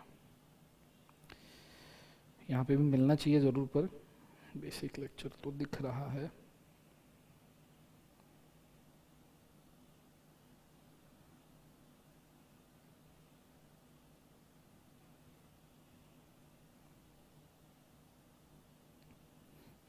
ये है चार्ट, फाइनल का ही पढ़ा दूं, वैसे भी फाइनल पे जाना है पढ़ लो, वैसे भी बेसिक ही है, वहां पे भी सेम ही चीज पढ़ाता हूं, तो आ जाइए। Let's go. मुझे अब पूरा ध्यान बोर्ड के ऊपर चाहिए आपका, और ये बहुत सही डिस्कशन है, बहुत सही डिस्कशन, ठीक है। आपको खुश हो जाओगे आप, आपको थोड़ा मैं इंडियन पॉलिटिकल सिस्टम में घुमा दूं तो आप पापा के साथ बैठ कर डिस्कशन भी कर सकते हो कुछ दिनों बाद, 2-3 लेक्चर के बाद, इमीडिएटली मत करने बैठ जाना, ठीक है। Let's go. सबसे पहली बात, इंडिया में लॉ कैसे बनाते हैं इसके लिए समझना है what are the categories of law. और अगर आपको समझना है what are the categories of law, तो आपको यह समझना पड़ेगा कि इंडिया का मेन लॉ कौन सा है, इंडिया का बेस लॉ कौन सा है। इंडिया का बेस लॉ मैंने आपको लास्ट लेक्चर में ही बोल दिया था, कॉन्स्टिट्यूशन ऑफ इंडिया है। कौन सा लॉ है? Constitution of India. Constitution of India ने 444 आर्टिकल्स रखे हैं, 444 आर्टिकल्स मतलब 444 क्लॉजेस है, उसके अंदर अलग अलग 444 चीजें लिखी है, जिसमें से एक आर्टिकल नंबर है 245, जो आर्टिकल नंबर 245 कहता है कि इंडिया में अगर कोई लॉ बनाएगा तो बनाएगा पार्लियामेंट ऑफ इंडिया। यह आर्टिकल बोलता है कि पार्लियामेंट ऑफ इंडिया इंडिया के लिए लॉ बनाएगा, और इंडिया का स्टेट लेजिस्लेचर मतलब जो राज्य के लिए जो गवर्नमेंट होता है वो राज्य के लॉज बनाएंगे। मतलब कॉन्स्टिट्यूशन ऑफ इंडिया ने 444 आर्टिकल में से 245 नंबर के आर्टिकल में लिखा है कि भैया देश के लिए लॉ पार्लियामेंट बनाएगा और राज्यों के लिए लॉ राज्य सरकार बनाएगी, स्टेट लेजिस्लेचर बनाएगा। फिर इनको पूछा गया कि भैया कितने टाइप के लॉज बन सकते हैं, तो कॉन्स्टिट्यूशन ने ही 245 के बाद एक और आर्टिकल इंट्रोड्यूस किया 246, जिसमें यह लिखा गया कि हम आपको लिस्ट देंगे। हम आपको क्या देंगे? लिस्ट। उस लिस्ट में से आप सिलेक्ट कर लो कि आपको कौन से टाइप का लॉ बनाना है। 245 बोलता है पार्लियामेंट या स्टेट लेजिस्लेचर बनाएगा, 246 बोलता है कि हम लिस्ट देंगे, उस लिस्ट में से आप सिलेक्ट कर लो। फिर क्या वो लिस्ट 246 के ही अंदर लिखी है? ना, 246 ने वो लिस्ट कॉन्स्टिट्यूशन ऑफ इंडिया के 7th शेड्यूल में लिखवाई है। लॉ में शेड्यूल्स होते हैं, फॉर्मेट्स देने के लिए, लिस्ट देने के लिए। Contract, sale of goods, partnership में नहीं थे, फाउंडेशन में। कंपनीज एक्ट में है, कंपनीज एक्ट में 7 शेड्यूल है। तुमने फाउंडेशन में कंपनीज एक्ट पढ़ा होगा, तुमको शायद किसी ने बताया नहीं बताया, पर 7 शेड्यूल कंपनीज एक्ट में है। ये बात को आपने याद रखना है, ये इंटर पे तो आना ही है। सो आर्टिकल 246 के अंदर नहीं लिखी है कौन से लिस्ट में लॉ बनाया, वो उन्होंने दिया है 7th शेड्यूल में। वहां 246 में लिखा है कि आप लिस्ट देख सकते हो, 7th schedule to constitution of India का। अब मैंने 7th शेड्यूल की लिस्ट को ओपन किया तो मुझे उसके अंदर बेटा 3 कैटेगरीज के लॉ मिले, 3 कैटेगरीज के। पहले कैटेगरी का लॉ का नाम है union laws. Union laws, union, आपको शायद नहीं पता, इंडिया को लीगल लैंग्वेज में, इंडिया को लीगल लैंग्वेज में यूनियन ऑफ इंडिया कहा जाता है। यूनियन ऑफ इंडिया क्यों कहा जाता है? बिकॉज जब हमको फ्रीडम मिला था तो हमारे यहां राजा महाराजाओं की जहांगीरी जो थी, जो राजा महाराजाओं के एरियाज थे, जैसे हैदराबाद का निजाम, जम्मू एंड कश्मीर का हरि सिंह, इन सभी राजा महाराजाओं को इकट्ठा किया गया और उनको यूनाइट किया गया, उनको यूनियन किया गया, तब जाके इंडिया बनाया। इसलिए इंडिया का लीगल लैंग्वेज में नाम होता है बच्चों यूनियन ऑफ इंडिया। इसलिए पूरे इंडिया के लिए जो लॉ बनता है उसे हम कहते हैं यूनियन लॉ। Union law. और ऐसे यूनियन लॉ, आप बोलोगे सर ये 97 का है, 2 मिनट के लिए रुक जाओ, मैं 97 का है ये भी बताऊंगा, 66 का है ये भी बताऊंगा, जस्ट वेट। सिर्फ फिलहाल ये समझो, पूरे इंडिया के लिए जो लॉ बनता है उसे हम यूनियन लॉ बोलते हैं। जैसे आपका कंपनीज एक्ट 2013, ये पूरे इंडिया को एक जैसा लगता है। कॉन्ट्रैक्ट एक्ट आपने जो पढ़ा वो पूरे इंडिया को ऐसा एक जैसा लगता है। सेल ऑफ गुड्स पूरे इंडिया को लगता है, पार्टनरशिप पूरे इंडिया को लगता है। ऐसा नहीं होता कि भैया पंजाब में कॉन्ट्रैक्ट अलग लगता है, महाराष्ट्र में अलग लगता है, तमिलनाडु में अलग लगता है, ऐसा नहीं होता। Union law through out country एक जैसा लगेगा, इसलिए वो यूनियन लॉ है, इंडिया का लॉ है। अभी तो जम्मू एंड कश्मीर में भी लगेगा, इसके पहले तो दिक्कत भी थी। बीजेपी सरकार ने लास्ट इलेक्शन के बाद तो वही किया, जम्मू एंड कश्मीर में भी यूनियन लॉ जैसा का वैसा लगेगा, because Jammu and Kashmir now independent India का पार्ट है, यूनियन टेरिटोरी माना जाता है। यूनियन टेरिटोरी मतलब जिसको सेंटर डायरेक्टली कंट्रोल करेगा। दमन, दीव, दादरा, नगर हवेली, जम्मू कश्मीर, ये यूनियन टेरिटोरीज है, जिसको central government straight away control करता है, मोदी सरकार स्ट्रेट अवे कंट्रोल करती है। तो भैया कंपनीज एक्ट 2013 यूनियन लॉ है, foreign exchange management act union law है, income tax act union law है, कॉन्ट्रैक्ट एक्ट यूनियन लॉ है, पार्टनरशिप एक्ट यूनियन लॉ है, sale of goods act union law है, एलएलपी एक्ट यूनियन लॉ है, पूरे देश को एक जैसा। फिर दूसरी लिस्ट जो आती है शेड्यूल 7 में, मैंने शेड्यूल 7 ही ओपन करके देखा है, तो शेड्यूल 7 में दूसरी लिस्ट आती है जिसको कहते हैं state list. State list, state list मतलब जो लॉ स्पेसिफिकली स्टेट के लिए बना है। आपको पता है गुजरात में लिकर बैन है, गुजरात में लिकर बैन है, लोग पीते हैं वहां पे, पर लिकर बैन है गुजरात में, ये उनका स्टेट लॉ हुआ। महाराष्ट्र में गुटखा बैन है, महाराष्ट्र में गुटखा बैन है, गुटखा पता है ना?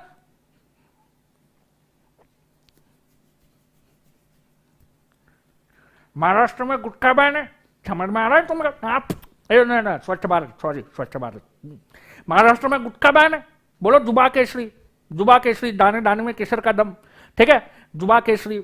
महाराष्ट्र में गुटखा बैन है, वो जुबा केसरी दाने दाने में केसर का दम बोलते हैं। मेरी तो इच्छा होती है घर के ऊपर जब रिलेटिव्स आते हैं ना, रिलेटिव्स मतलब मालूम है, रिलेटिव्स मतलब, वापस आता हूं थोड़ा, हाँ, रिलेटिव्स मतलब मालूम है, वही लोग जो तुमको पूछते हैं कौन से कॉलेज से सीए कर रहा है, ठीक है, और तुम्हारे रिजल्ट के वक्त बराबर आ जाते, पास हुआ क्या रे, पास हुआ क्या रे, और जिस वक्त तुम पास हो जाते हो उस वक्त कभी नहीं आते, उनको पहले ही पता रहता है। वो तो रिलेटिव्स तुमको तभी पूछने आएंगे पास हुआ क्या रे, वो तभी पूछेंगे जब उनको पता है तुम फेल हुए हो, लेकिन जब तुम पास हुए हो तभी नहीं आएंगे, ना ना। तो जब भी रिलेटिव्स आए घर के ऊपर, मतलब जो अच्छे है वो तो अच्छे है, मेरे सभी रिलेटिव्स काफी अच्छे हैं, उनके लिए नहीं, तुम्हारे भी जितने रिलेटिव्स अच्छे हैं, लेकिन जो तुमको टॉर्चर करते हैं सिर्फ उन रिलेटिव्स के लिए।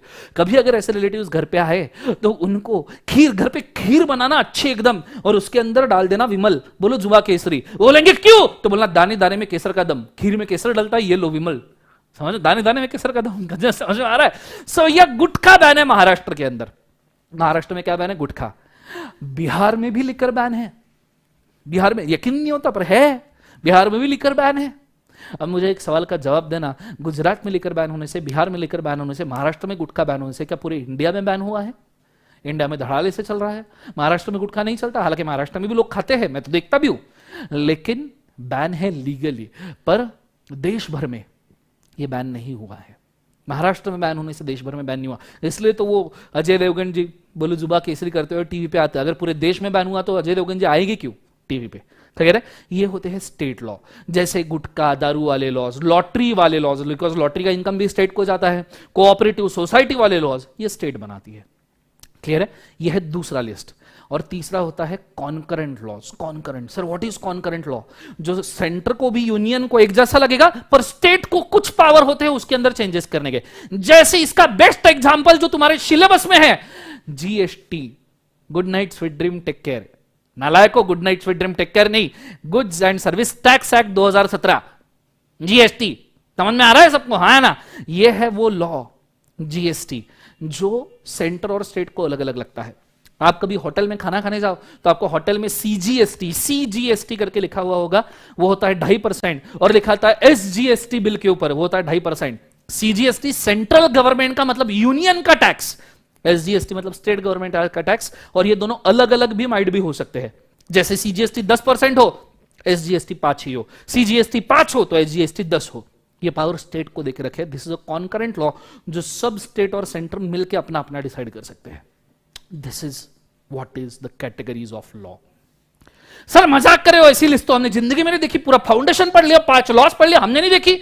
तो दिखा देता हूं, निकी और पूछ पूछ क्यों दिखा देता हूं। तुमने नहीं देखी? अपन भैया एविडेंसेस के साथ बात कर रहे हो, लॉ पढ़ा रहे भैया, कोर्ट के सामने विटनेस और एविडेंसेस अपन लेके घूमते हैं। ऐसा नहीं तुमको हवा में कुछ भी पढ़ा देंगे जिंदगी के, बोलेंगे मान लो, ना ना ना ना ना, जो है एविडेंस में है, जो है वो बता रहे, रिसर्च किए है पूरा का पूरा। फिर ना बोलना दर्शन सर ने बताया नहीं करके, ठीक है, खोल के दिखा देंगे, अभी देख लेना, बाद में ना पूछना सर ये क्या बताया नहीं बताया करके। खुल जा SIM SIM.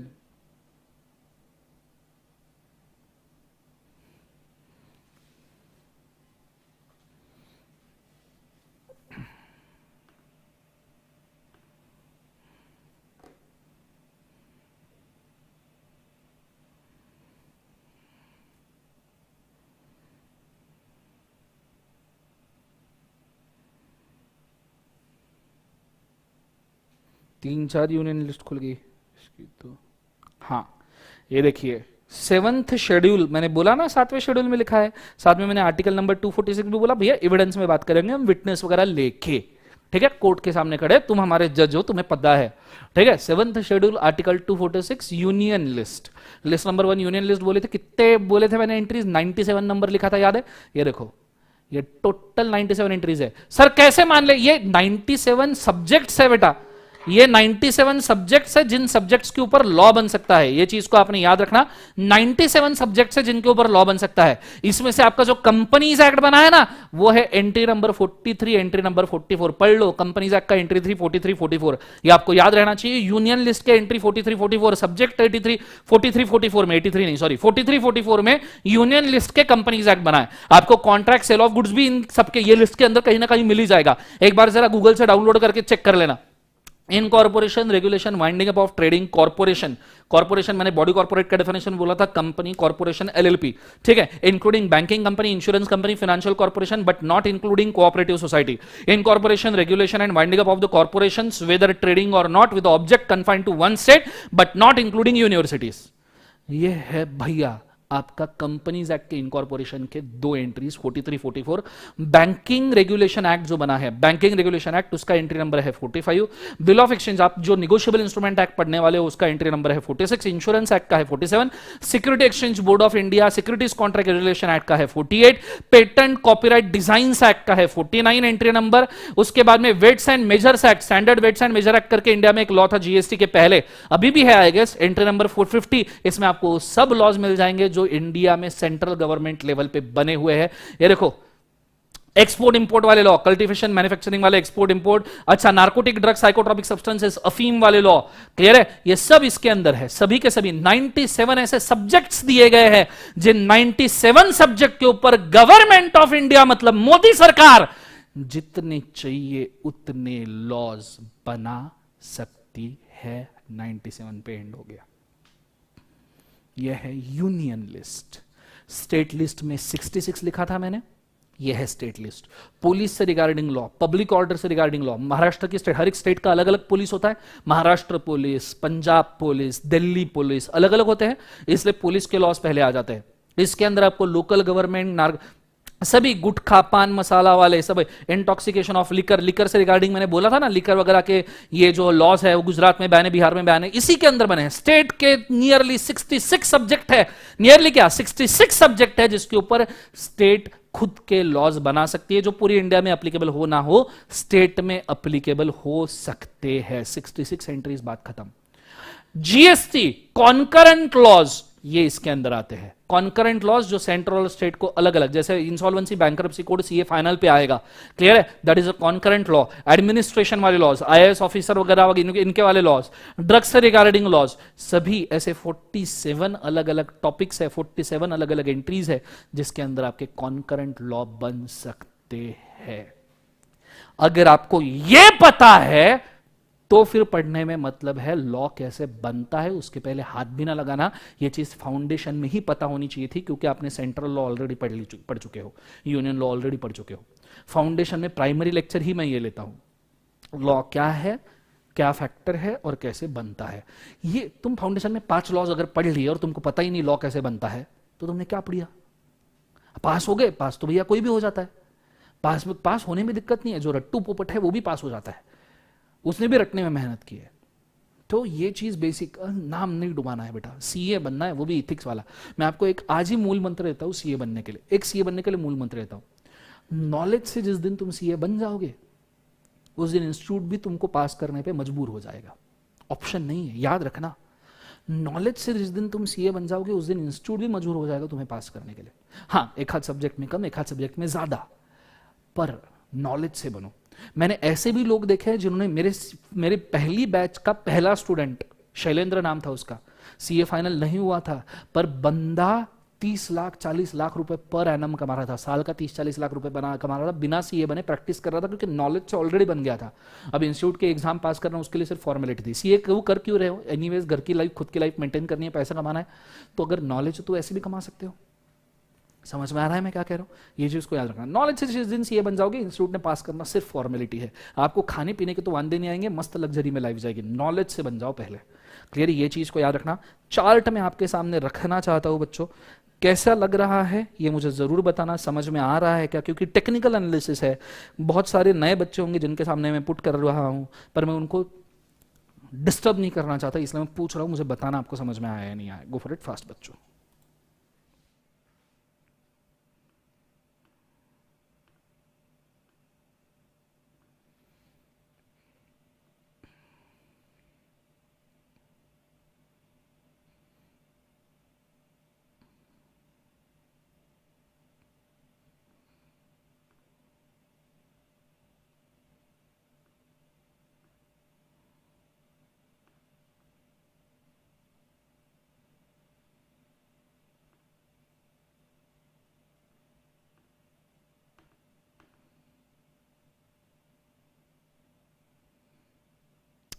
Uday Kiran Gaur, I know కొంచెం కొంచెం తెలుగు, కొంచెం కొంచెం సిగ్గు లేదు.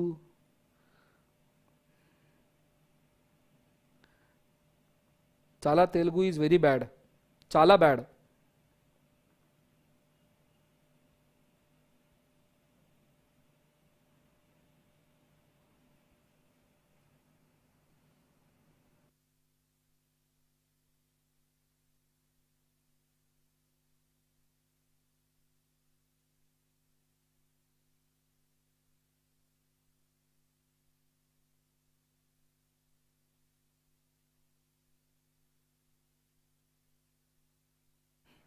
May 21 के लिए ये बैच बेटा मेरे रिकॉर्डिंग तो जनवरी एंड तक पूरे खत्म हो जाएंगे, फिर आपके ऊपर डिपेंड है आप कब तक उसको कंप्लीट करते हो दीपेश.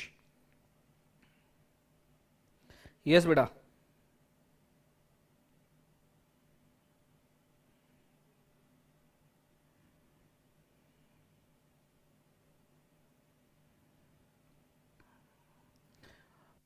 पंकज अपने को बंगाली सिर्फ बाबू मोशाय तक के पता है, बाबू मोशाय, पानी खोबे, इतना ही मालूम है.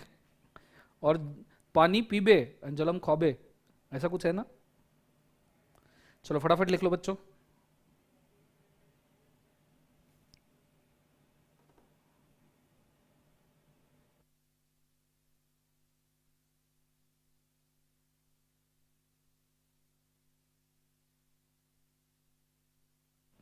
राज पहले 10-15 लेक्चर्स फ्री है, सो दैट रूटीन में आ जाओ रिजल्ट तक के.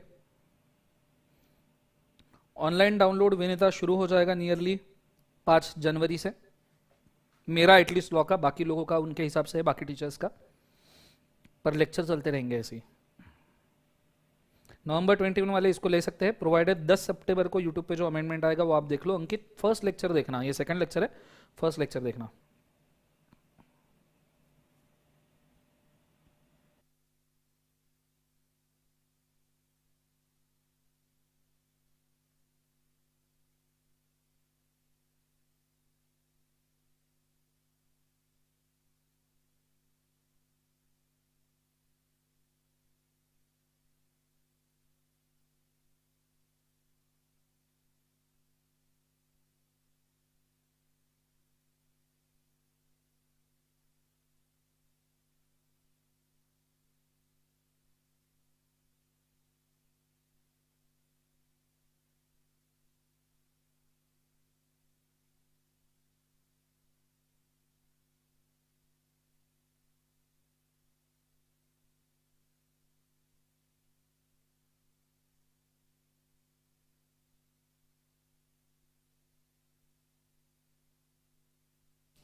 अनुज मेरे को एक्सपेक्टेड रिजल्ट डेट्स नहीं पता बेटा, आई एम वेरी सॉरी.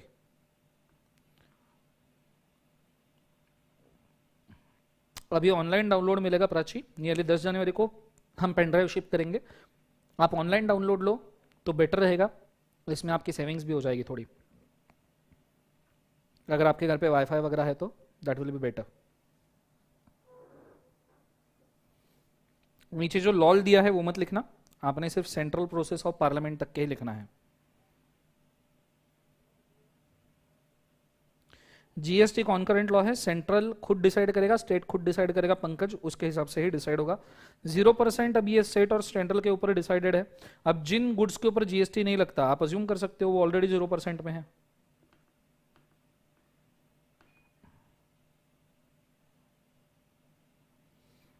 फिलहाल अनुज इसके बारे में आइडिया नहीं है, वी डोंट नो मोबाइल पे चल सकते हैं या नहीं, but we are working on the same.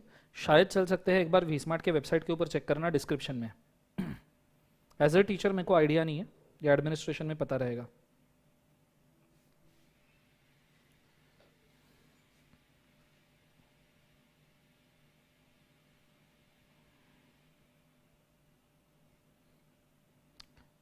After result बेटा गूगल ड्राइव के ऊपर अपलोड करेंगे रिकॉर्ड करके, वो इनक्रिप्टेड लेक्चर्स रहेंगे, उसके लिए एडमिशन्स लेनी पड़ेगी बेटा.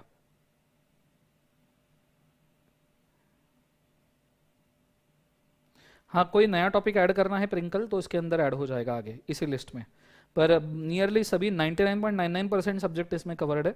ऐसा हार्डली कोई सब्जेक्ट होता है वो एडजस्ट करके इनके अंदर ही लिया जाता है. चलो लिखना हो गया है बच्चों सबका, लिखना हो. हम यही ट्रेंड फॉलो करेंगे, जब आप लिख रहे हो उस वक्त मैं आपकी क्वेरीज जो कमेंट में है वो सॉल्व करता रहूंगा, जिससे आपका समय भी जाया नहीं जाएगा, मेरा भी समय जाया नहीं जाएगा, ठीक है। चलो, सो ये हो गया लॉज, कैटेगरीज ऑफ लॉज जो आप बना सकते हो। नाउ व्हाट इज रिक्वायर्ड, हम चले जाए एक्चुअल प्रोसेस के ऊपर जो हमने देखनी है लॉ बनाने की। आ जाइए,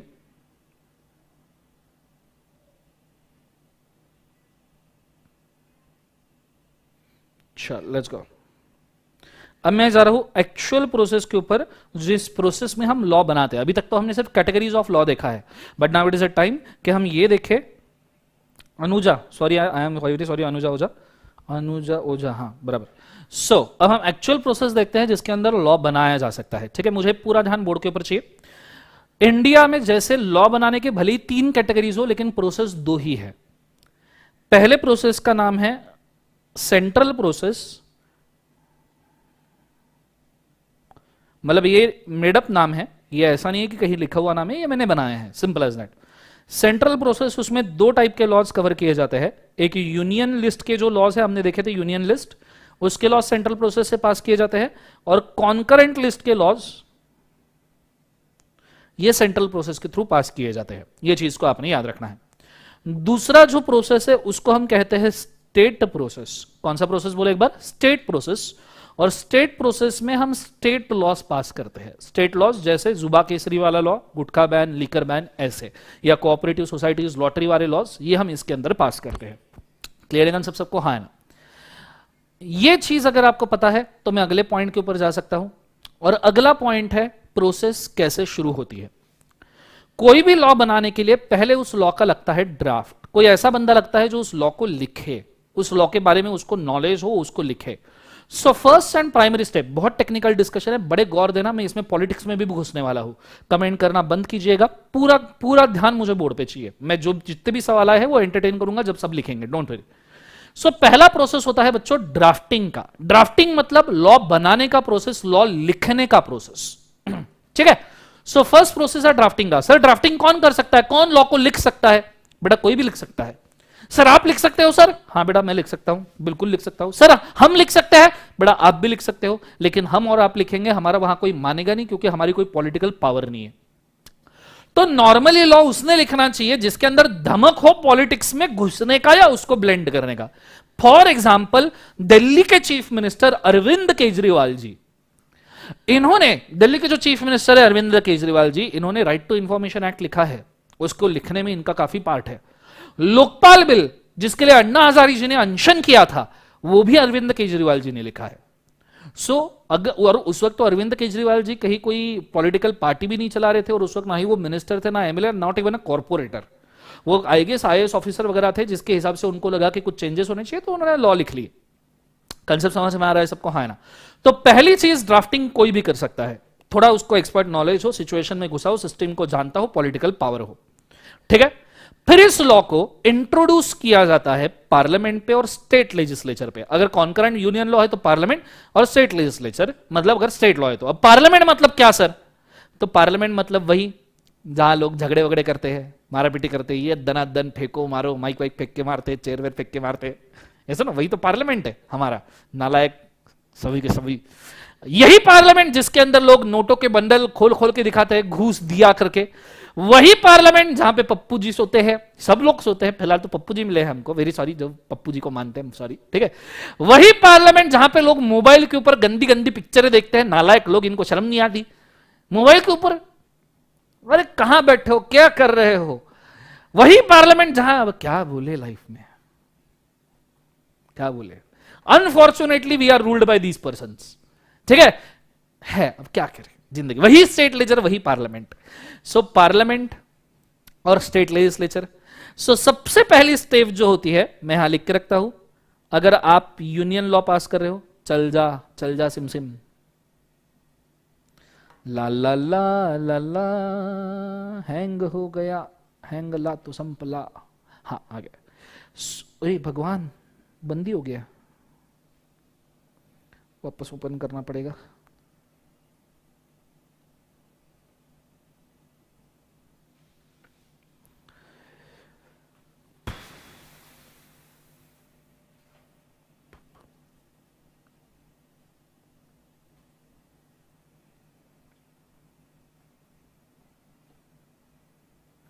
कोई कमेंट में चाइना चाइना नहीं बोलेगा, नालायक। चाइना बोले, शर्म करो जिंदगी के अंदर। चाइना है क्या?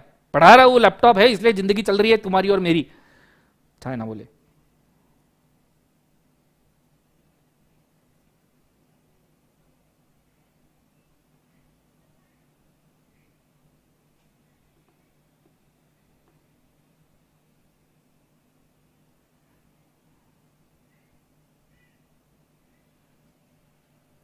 कॉन्करेंट लॉ कैसे पास होता है समझ में नहीं आता प्रेम। कॉन्करेंट लॉ अभी बता रहा हूं, वही प्रोसेस में बता रहा हूं कैसे पास होता है, just wait for it.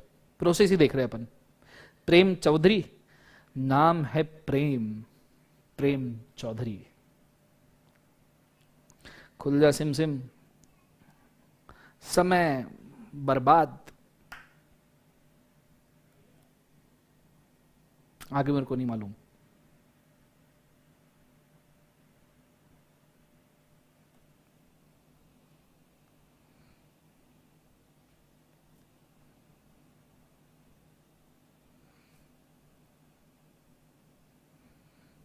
Book 1 जनवरी से रिलीज होगी बच्चों।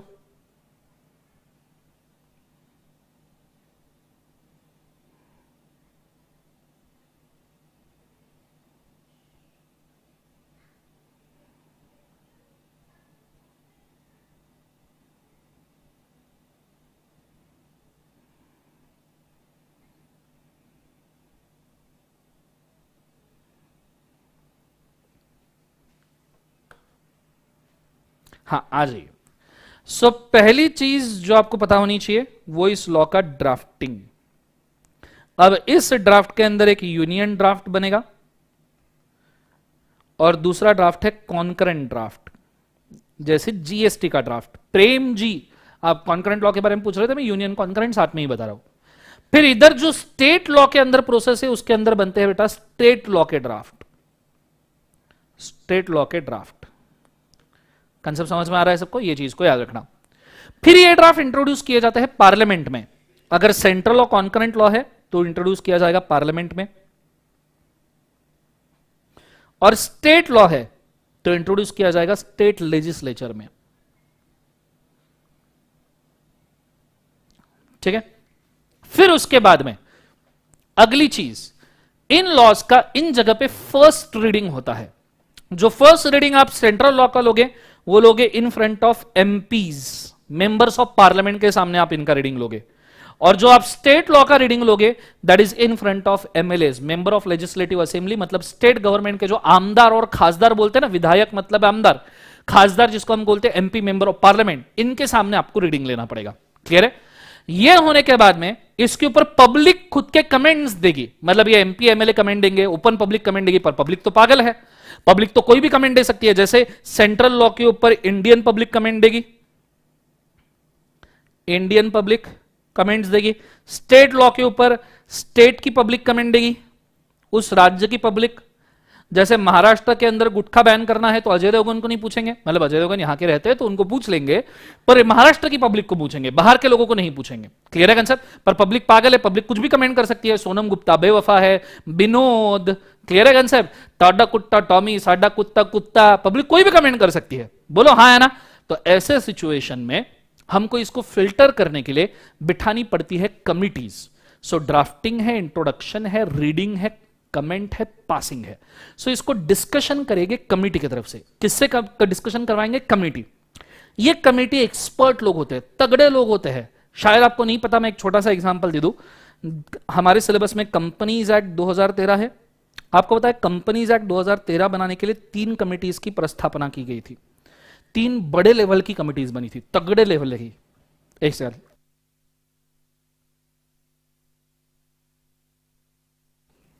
ओके। 3 बड़े लेवल की, तगड़े लेवल की कमिटीज की प्रस्थापना की गई थी। जैसे सर नारायण मूर्ति कमेटी, नारायण मूर्ति आपने सुना होगा, इंफोसिस वाले, उनकी कमेटी बनाई गई थी। दूसरी कमेटी कंपनीज एक्ट के लिए बनाई गई थी कुमार मंगलम बिरला, आदित्य बिरला ग्रुप के चेयरमैन। खैर कुमार मंगलम बिरला, आपको शायद नहीं पता, कुमार मंगलम बिरला ये चार्टर्ड अकाउंटेंट है, इन्होंने सीए के एग्जाम पास की है। कंसेप्ट समझ में आ रहा है? सीए है कुमार मंगलम बिरला। राकेश झुंझुनवाला आपने सुना होगा, वो भी चार्टर्ड अकाउंटेंट है। क्लियर है? सो नारायण मूर्ति, कुमार मंगलम बिरला, और तीसरी जो कमेटी थी वो थी सर जे ईरानी कमेटी। सो ऐसे एक्सपर्ट लोगों की कमेटी बनाई जाती है जस्ट फॉर द पर्पज कि लॉ के अंदर जो कमेंट्स आए उसको ठीक कर पाए। कंसेप्ट समझ में आ रहा है? और इस साइड स्टेट लेजिस्लेचर में नॉर्मली स्टेट की कमिटीज बैठती है, स्टेट कमिटीज। ठीक है, तो ये चीज को आपने बड़े अच्छे लेवल पे याद रखना। ये है पहला procedure, drafting, introduction, reading, comment and passing. Concept समझ में आया? इस हिसाब से लॉ इंट्रोड्यूस किया जाता है। अब मैं चाहूंगा आप एक पेज लो, एक सिंगल पेज लो, उस पेज के अगर दो पार्ट्स करो, ठीक है, दो पार्ट में से एक पार्ट में आपने ये प्रोसेस लिखना है, दूसरे पार्ट में ये। भले ही आप फोटो ड्रॉ कर पाओ ना कर पाओ कोई फर्क नहीं, पर साइड में ये जो मैंने कमेंट्स लिखे हैं रेड कलर में वो आपको लिख लेने हैं। तो आपका एक पेज के ऊपर पूरा प्रोसेस आ जाएगा लॉ कैसे बनता है। ठीक है, फिलहाल इतना लिख लो, go for it fast.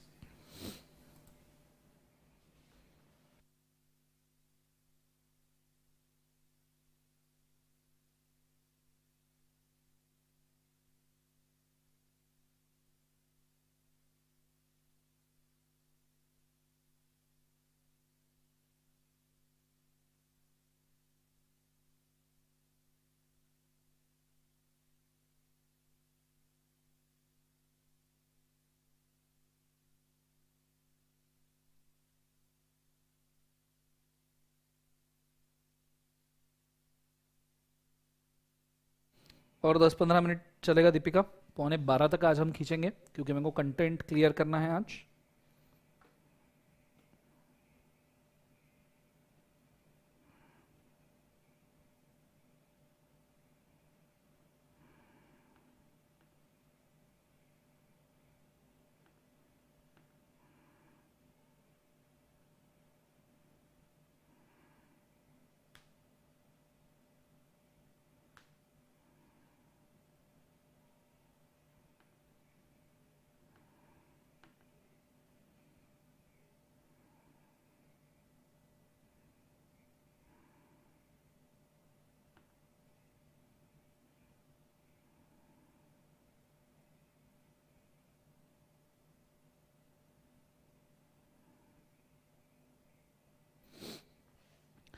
Committee members normally parliament select करता है, पार्लियामेंट के लोग सिलेक्ट करते हैं, या फिर पीएमओ वगैरह के जो ऑफिस होते हैं नॉर्मली वो सिलेक्ट करते हैं।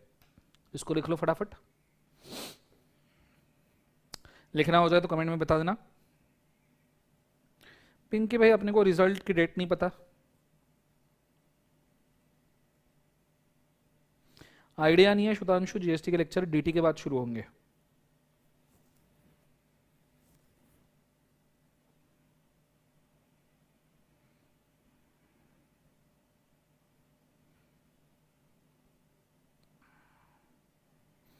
नीले एकदम मस्त।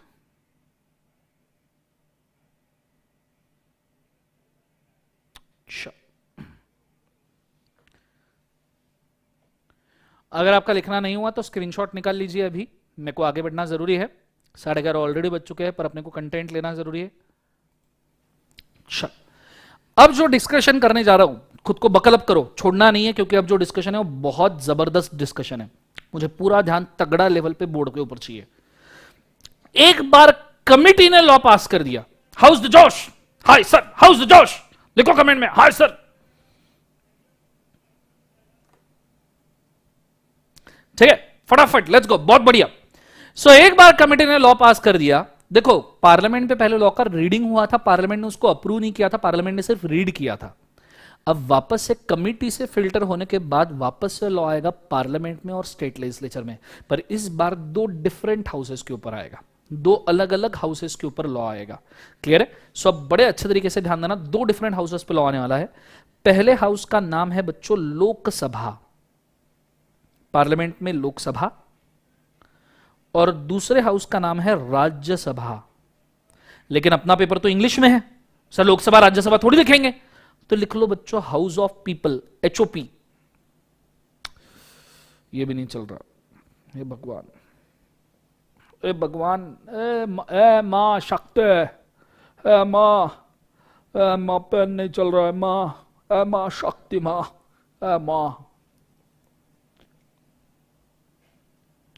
अरे यार, मतलब समय भी खत्म होने जा रहा है, पेन भी नहीं चल रहा है। कौन गालियां दे रहा है मेरे को एक बात बताओ जरा कमेंट में, कौन कौन नालायक है जो गालियां दे रहा है कि 11:30 हो गए, आदमी ने क्लास नहीं छोड़ा है।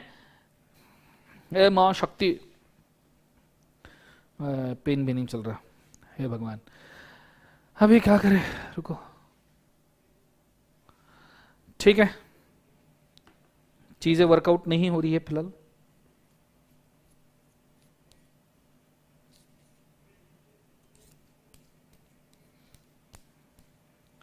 ठीक है, आज के लिए अपन यहां रुक जाते हैं।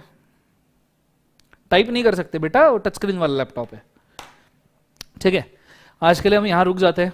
ठीक है, चीजें वर्कआउट नहीं हो रही है। ठीक है, कल अपन यहीं से एग्जैक्टली शुरू करेंगे नेक्स्ट लेक्चर में। ठीक है, अच्छा एक और चीज बता दूं, 31 को आपको छुट्टी है। ठीक है, तो उस वक्त लेक्चर नहीं होंगे, पार्टी वाला टाइम रहेगा। 2020 खत्म होने की खुशी मनानी है जिंदगी में मेरे को, तो दो कि साल खत्म हो गया साला, ये इसकी खुशी आप भी मनाओ तो बहुत अच्छी बात है। ऐसा साल वापस जिंदगी में कभी ना आए, ये भी दुआ करना। ठीक है, तो आज के लिए thank you so much. Pen का कल्याण हो, नालायक शिवम। ठीक है, so thank you so much and आप सब लोगों को कल हम मिलते हैं प्रॉपर 10 बजे। ठीक है, तो ये चीज को याद रखना, कल से अपन एटलीस्ट 11:15 बजे 11 बजे तक के खींचेंगे, थोड़ा कंटेंट के लिए हमको जरूरत पड़ेगी। ठीक है, thank you so much for watching this lecture, this Darshan Khare signing out. कल हम यही से शुरू करेंगे। Good day, god bless you, take care.